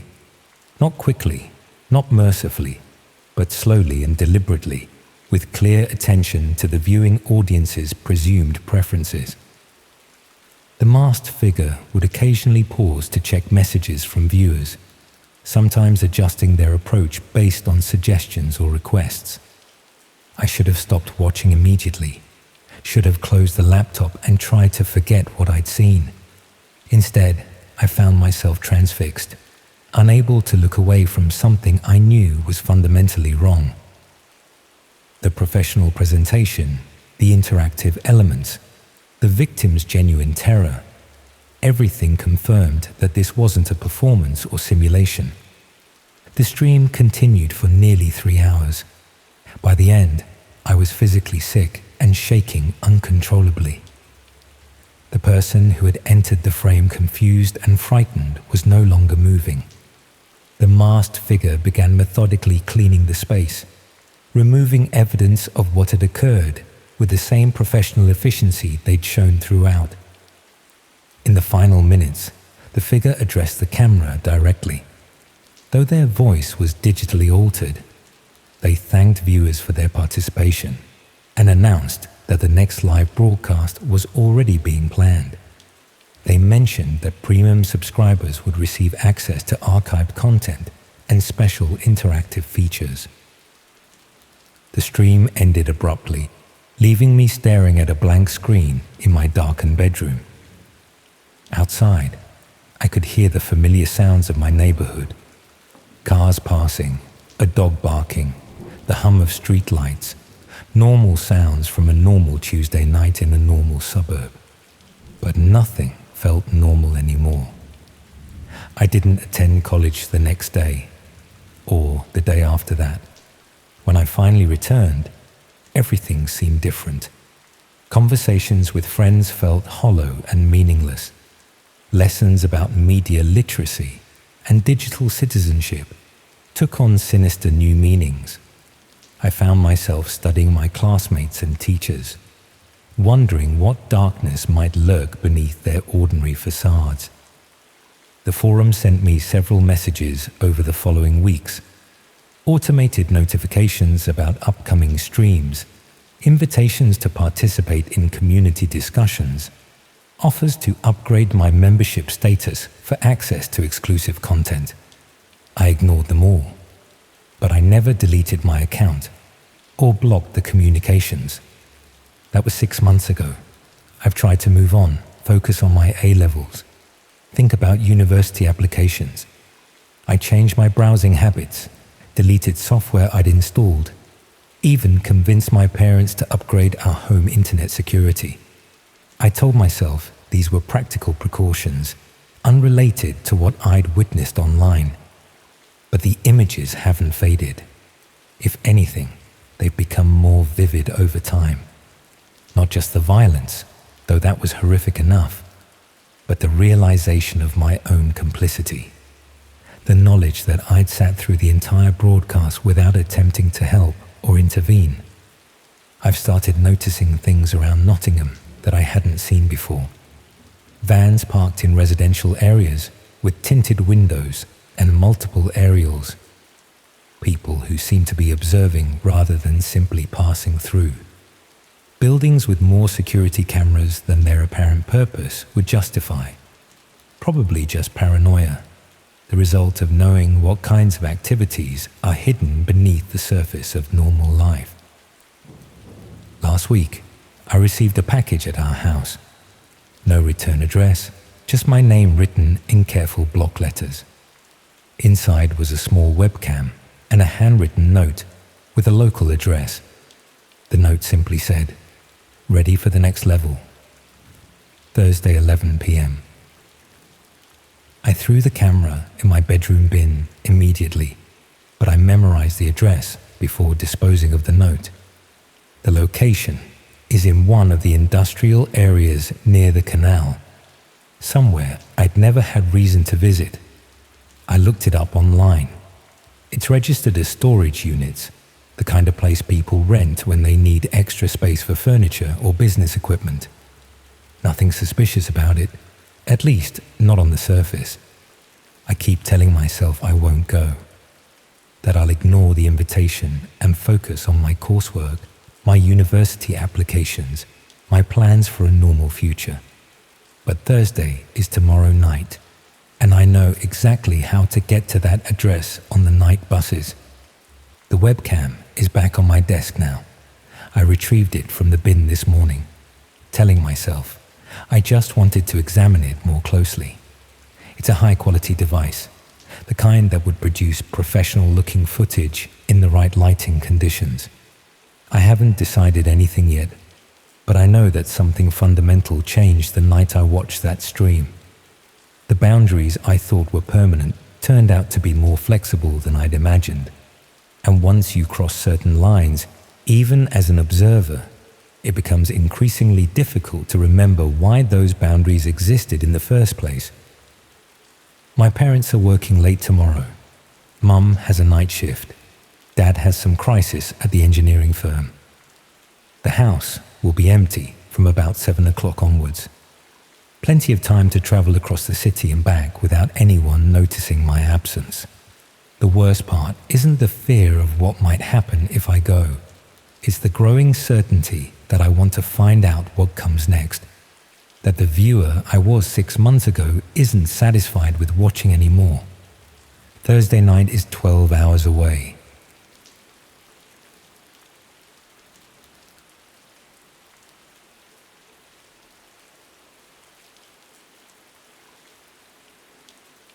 Imagine finding out that your home address has been circulating on the dark web for 6 months, attached to something you never agreed to, something you never even knew existed. That's what happened to me, and I'm still not entirely sure how to process it. I should probably start by explaining that I'm not someone who would normally have any reason to know what goes on in those hidden corners of the internet. I work in graphic design, mostly corporate branding and marketing materials. My technical knowledge extends to Adobe Creative Suite and basic troubleshooting when my laptop decides to act up. The dark web was something I'd heard about in news reports, usually linked to drug markets or stolen credit cards. But it wasn't something I'd ever had cause to think about seriously. What changed was a conversation I overheard at my sister's house last summer. Her husband works in cybersecurity, and he was telling someone about a case his firm had been consulted on. A woman in Manchester had discovered that her home was being used as a drop point for illegal goods without her knowledge. Parcels would arrive addressed to fake names, and before she could refuse them or return them to sender, they'd disappear from her doorstep. Someone had been using her address as part of a distribution chain. The story stuck with me because of how vulnerable it made the woman sound. She hadn't done anything wrong, hadn't signed up for anything suspicious, but somehow her address had been selected and used by people she'd never met for purposes she couldn't begin to understand. Her brother-in-law mentioned that these schemes were often coordinated through the dark web, where addresses could be bought and sold like any other commodity. I didn't think much more about it until a package arrived at my flat in Bristol 3 weeks later. Nothing immediately suspicious about it, just a standard padded envelope with my address printed on a label. The name on the package wasn't mine though. It was addressed to someone called M. Richardson, which wasn't even close to my actual name. I live alone in a converted warehouse building near the harbour, the sort of place that got gentrified about 10 years ago and now houses young professionals and small creative agencies. The postal situation has always been a bit chaotic because the building was divided into flats without much thought for how mail would be distributed. We have individual letterboxes in the entrance hall, but delivery drivers often just leave packages in the communal area if they can't work out which flat they're meant for. This package had been left outside my door specifically, which suggested the delivery driver had made more effort than usual to find the right address. I assumed it was a mistake, probably meant for a previous tenant, or someone who'd given my address by accident when ordering something online. It happens more often than you'd think. I left the package in the communal hallway with a note explaining it had been delivered to the wrong person, thinking whoever it was meant for would collect it eventually. When I came home from work that evening, it was gone. Problem solved, or so I thought. The second package arrived 4 days later. Same handwriting on the label, same name, same padded envelope. This time, I opened the main door to find it propped against my specific flat door, not just left in the general area. Someone had made a deliberate effort to ensure it ended up at my flat rather than anywhere else in the building. I called the courier company listed on the label to explain the mistake. The person I spoke to was polite but ultimately unhelpful, explaining that the package had been delivered to the address on the label and that if I wasn't the intended recipient, I should refuse any future deliveries or return them to sender. She couldn't tell me who had sent it or what it contained, just that their record showed successful delivery to the correct address. The problem was that the address was correct. My flat number, my building, my postcode, everything matched. The only thing wrong was the name, and apparently that wasn't enough to constitute a delivery error in their system. I put the second package in the hallway with another note, and again it disappeared by the evening. Whoever M. Richardson was, they were collecting these packages promptly and efficiently. The third package arrived a week later, and by this point, I was starting to feel uneasy about the whole situation. 3 deliveries to a non-existent person at my address suggested something more deliberate than a simple administrative error. I decided to open it, partly out of curiosity, and partly because I wanted to know if I was somehow involved in something I should be concerned about. Inside was a mobile phone, not a new one in retail packaging, but a used device wrapped in bubble wrap. There was no documentation, no SIM card, nothing to indicate where it had come from or why it was being sent to my address. Just a phone that looked a few years old but still functional. I turned it on, expecting to find something that would explain the situation. The phone had been factory reset, with nothing stored on it except the default apps and settings. No contacts, no messages, no call history. Completely clean. I should have gone to the police then, but I didn't really know what I'd be reporting. Someone was receiving packages at my address under a fake name, but they weren't causing any damage or disruption beyond the mild inconvenience of me having to move parcels from my doorstep. And whoever was collecting them was doing so quickly enough that I'd never actually encountered them in person. I kept the phone, more out of uncertainty about what else to do with it than any real decision to hold on to it. I put it in a drawer and tried to forget about it, telling myself that maybe the deliveries would stop now, that I'd intercepted one. They didn't stop. Over the next month, 7 more packages arrived. I didn't open any of them, but I could feel from the weight and shape that they contained similar items. Small electronics, probably more phones.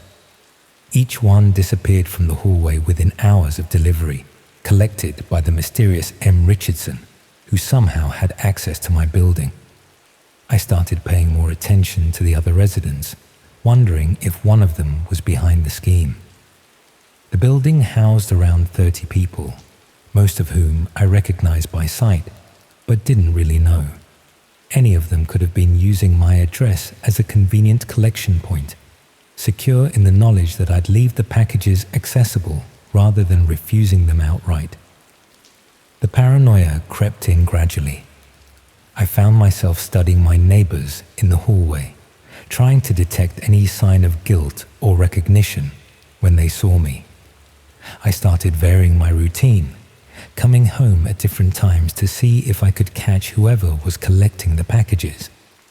I even considered installing a small camera pointed at my door, though I wasn't sure that would be legal without informing the building management. What really disturbed me was finding the listing. I was talking to a colleague at work about the situation, and she suggested I search for my address online to see if it appeared anywhere suspicious. I didn't expect to find anything, but she convinced me it was worth checking. I started with regular search engines, which turned up nothing unusual. Then she mentioned that the dark web might be worth investigating if I was comfortable doing that. She explained that accessing it wasn't illegal in itself, and that I didn't need any special technical knowledge, just a particular type of browser that let you access hidden websites. I spent an evening reading about how it all worked, feeling increasingly out of my depth. The whole concept of websites that don't appear in normal search results, that require specific software to access, seemed designed to make people like me feel like they were doing something vaguely criminal just by looking. But my colleague had been right about one thing. It wasn't actually difficult to access, just different. I'm not going to detail exactly how I went about it, because I don't want to encourage anyone else to do the same. But within an hour, I had access to a search engine that indexed hidden websites. I typed in my address, not really expecting to find anything. What came up made my stomach drop. My address was listed on a marketplace, categorized under a section for verified drop points. The listing included details about the building layout, the postal arrangements, and specific information about my flat being suitable for collections. It mentioned that the current occupant was female, lived alone, worked regular office hours, and had demonstrated reliable behavior by leaving misaddressed packages in the communal area for collection. The listing had been active for 6 months. 6 months of my address being advertised as a safe location for receiving packages that couldn't be delivered to the actual recipients. 6 months of strangers on the internet knowing details about my life and routine that I'd never shared with anyone. The price for using the address was listed in terms I didn't fully understand, but the comments from previous users made it clear that my flat had become a popular option. People praised the reliable access, the quick collection times, and the lack of interference from the resident. Someone had even given it a 5-star rating. I felt physically sick reading through the comments. These people were discussing me like I was a service they'd paid for, analyzing my behavior patterns and noting when I was most likely to be home. One comment mentioned that I usually left for work around 8 in the morning and returned around 6 in the evening, which was accurate enough to suggest they'd been watching the building.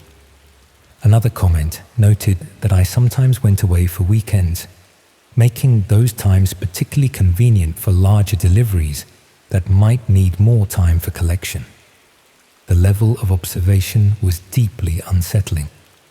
These weren't just people using my address opportunistically. They were actively monitoring my routine to optimize their operations. I tried to report the listing, but there was no obvious mechanism for doing so. The marketplace didn't have contact details or support functions like a normal website. It just existed, hosting listings for dozens of other addresses across the UK, all of them presumably occupied by people who had no idea they were being used this way. I took screenshots of everything, thinking I'd need evidence when I reported it to the police. Then I spent the next hour searching for any information about M. Richardson, the name that had been on all the packages. Nothing came up. It was clearly a fake name, probably one of many used by different people to collect their purchases from my address. The worst part was realizing that I couldn't just stop it. Even if I refused all future packages, even if I put up signs or changed my locks, the listing would still be there. My address would still be advertised as a drop point, and whoever had posted it would simply update the listing to reflect the changed circumstances. The information was already out there, circulating in spaces I couldn't access or control. I did eventually go to the police, though I'm not sure it achieved much. The officer I spoke to was sympathetic, but explained that this type of situation was increasingly common and difficult to prosecute. Unless I could identify who was collecting the packages or prove that they contained illegal items, there wasn't much the police could do beyond making a note of my complaint. They suggested I refuse all deliveries not in my name and document any suspicious activity around my flat. The packages continued arriving for another 3 weeks, though less frequently. I refused every single one, handing them back to delivery drivers and explaining they were incorrectly addressed. Some drivers argued, saying their systems showed successful deliveries to that address in the past, but I stood firm. Eventually, the deliveries stopped.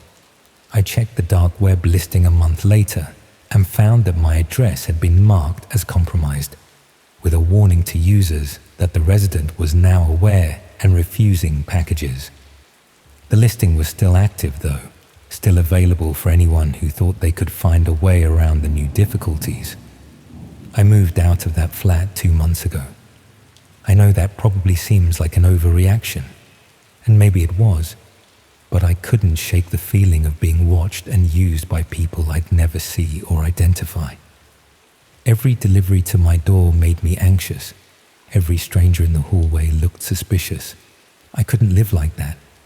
The thing that haunts me most is not knowing how they got my address in the first place. How did someone decide that my flat would be suitable for their purposes? Had they been watching me before the listing went up? Or had they simply found my address through some data breach and extrapolated the rest from public information? I think about all the times I'd left those packages in the hallway, trying to be helpful to someone I assumed had made an innocent mistake. I think about how my attempt to be a good neighbor had been exploited and turned into part of someone's criminal enterprise. I wonder how many of those phones I'd indirectly helped deliver were used for purposes I don't want to imagine. Sometimes I check that marketplace listing, even though I don't live there anymore. My old address is still active, marked as compromised, but still available for anyone willing to take the risk.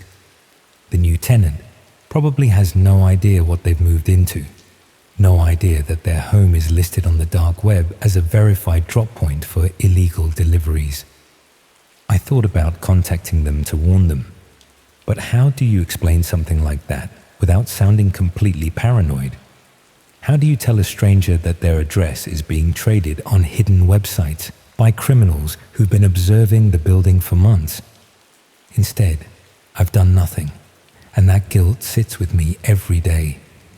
I've protected myself by moving away, but I've left someone else to deal with the same situation I couldn't handle. The packages are probably arriving again by now, addressed to new fake names, collected by the same invisible people who know the building's rhythms better than most of the residents do. The worst part is knowing that it could start again anywhere. My new address isn't listed yet, but that doesn't mean it won't be. Someone, somewhere might already be watching my new building, noting my routines, deciding whether this location would work for their purposes. I've become hyper-aware of every delivery, every stranger in my new hallway, every package that doesn't have my exact name on it. I know this level of vigilance isn't sustainable, that eventually I'll have to trust that not everything is part of some hidden scheme. But I also know what I saw on that website, and I know how many other addresses were listed there alongside mine. We like to think our homes are private, that we control who has access to our space and our information. But the truth is that in the digital age, your address is just another piece of data being traded and exploited by people you'll never meet. Your home isn't just where you live. It's potentially a node in someone else's distribution network, a useful location in a supply chain you never agreed to join.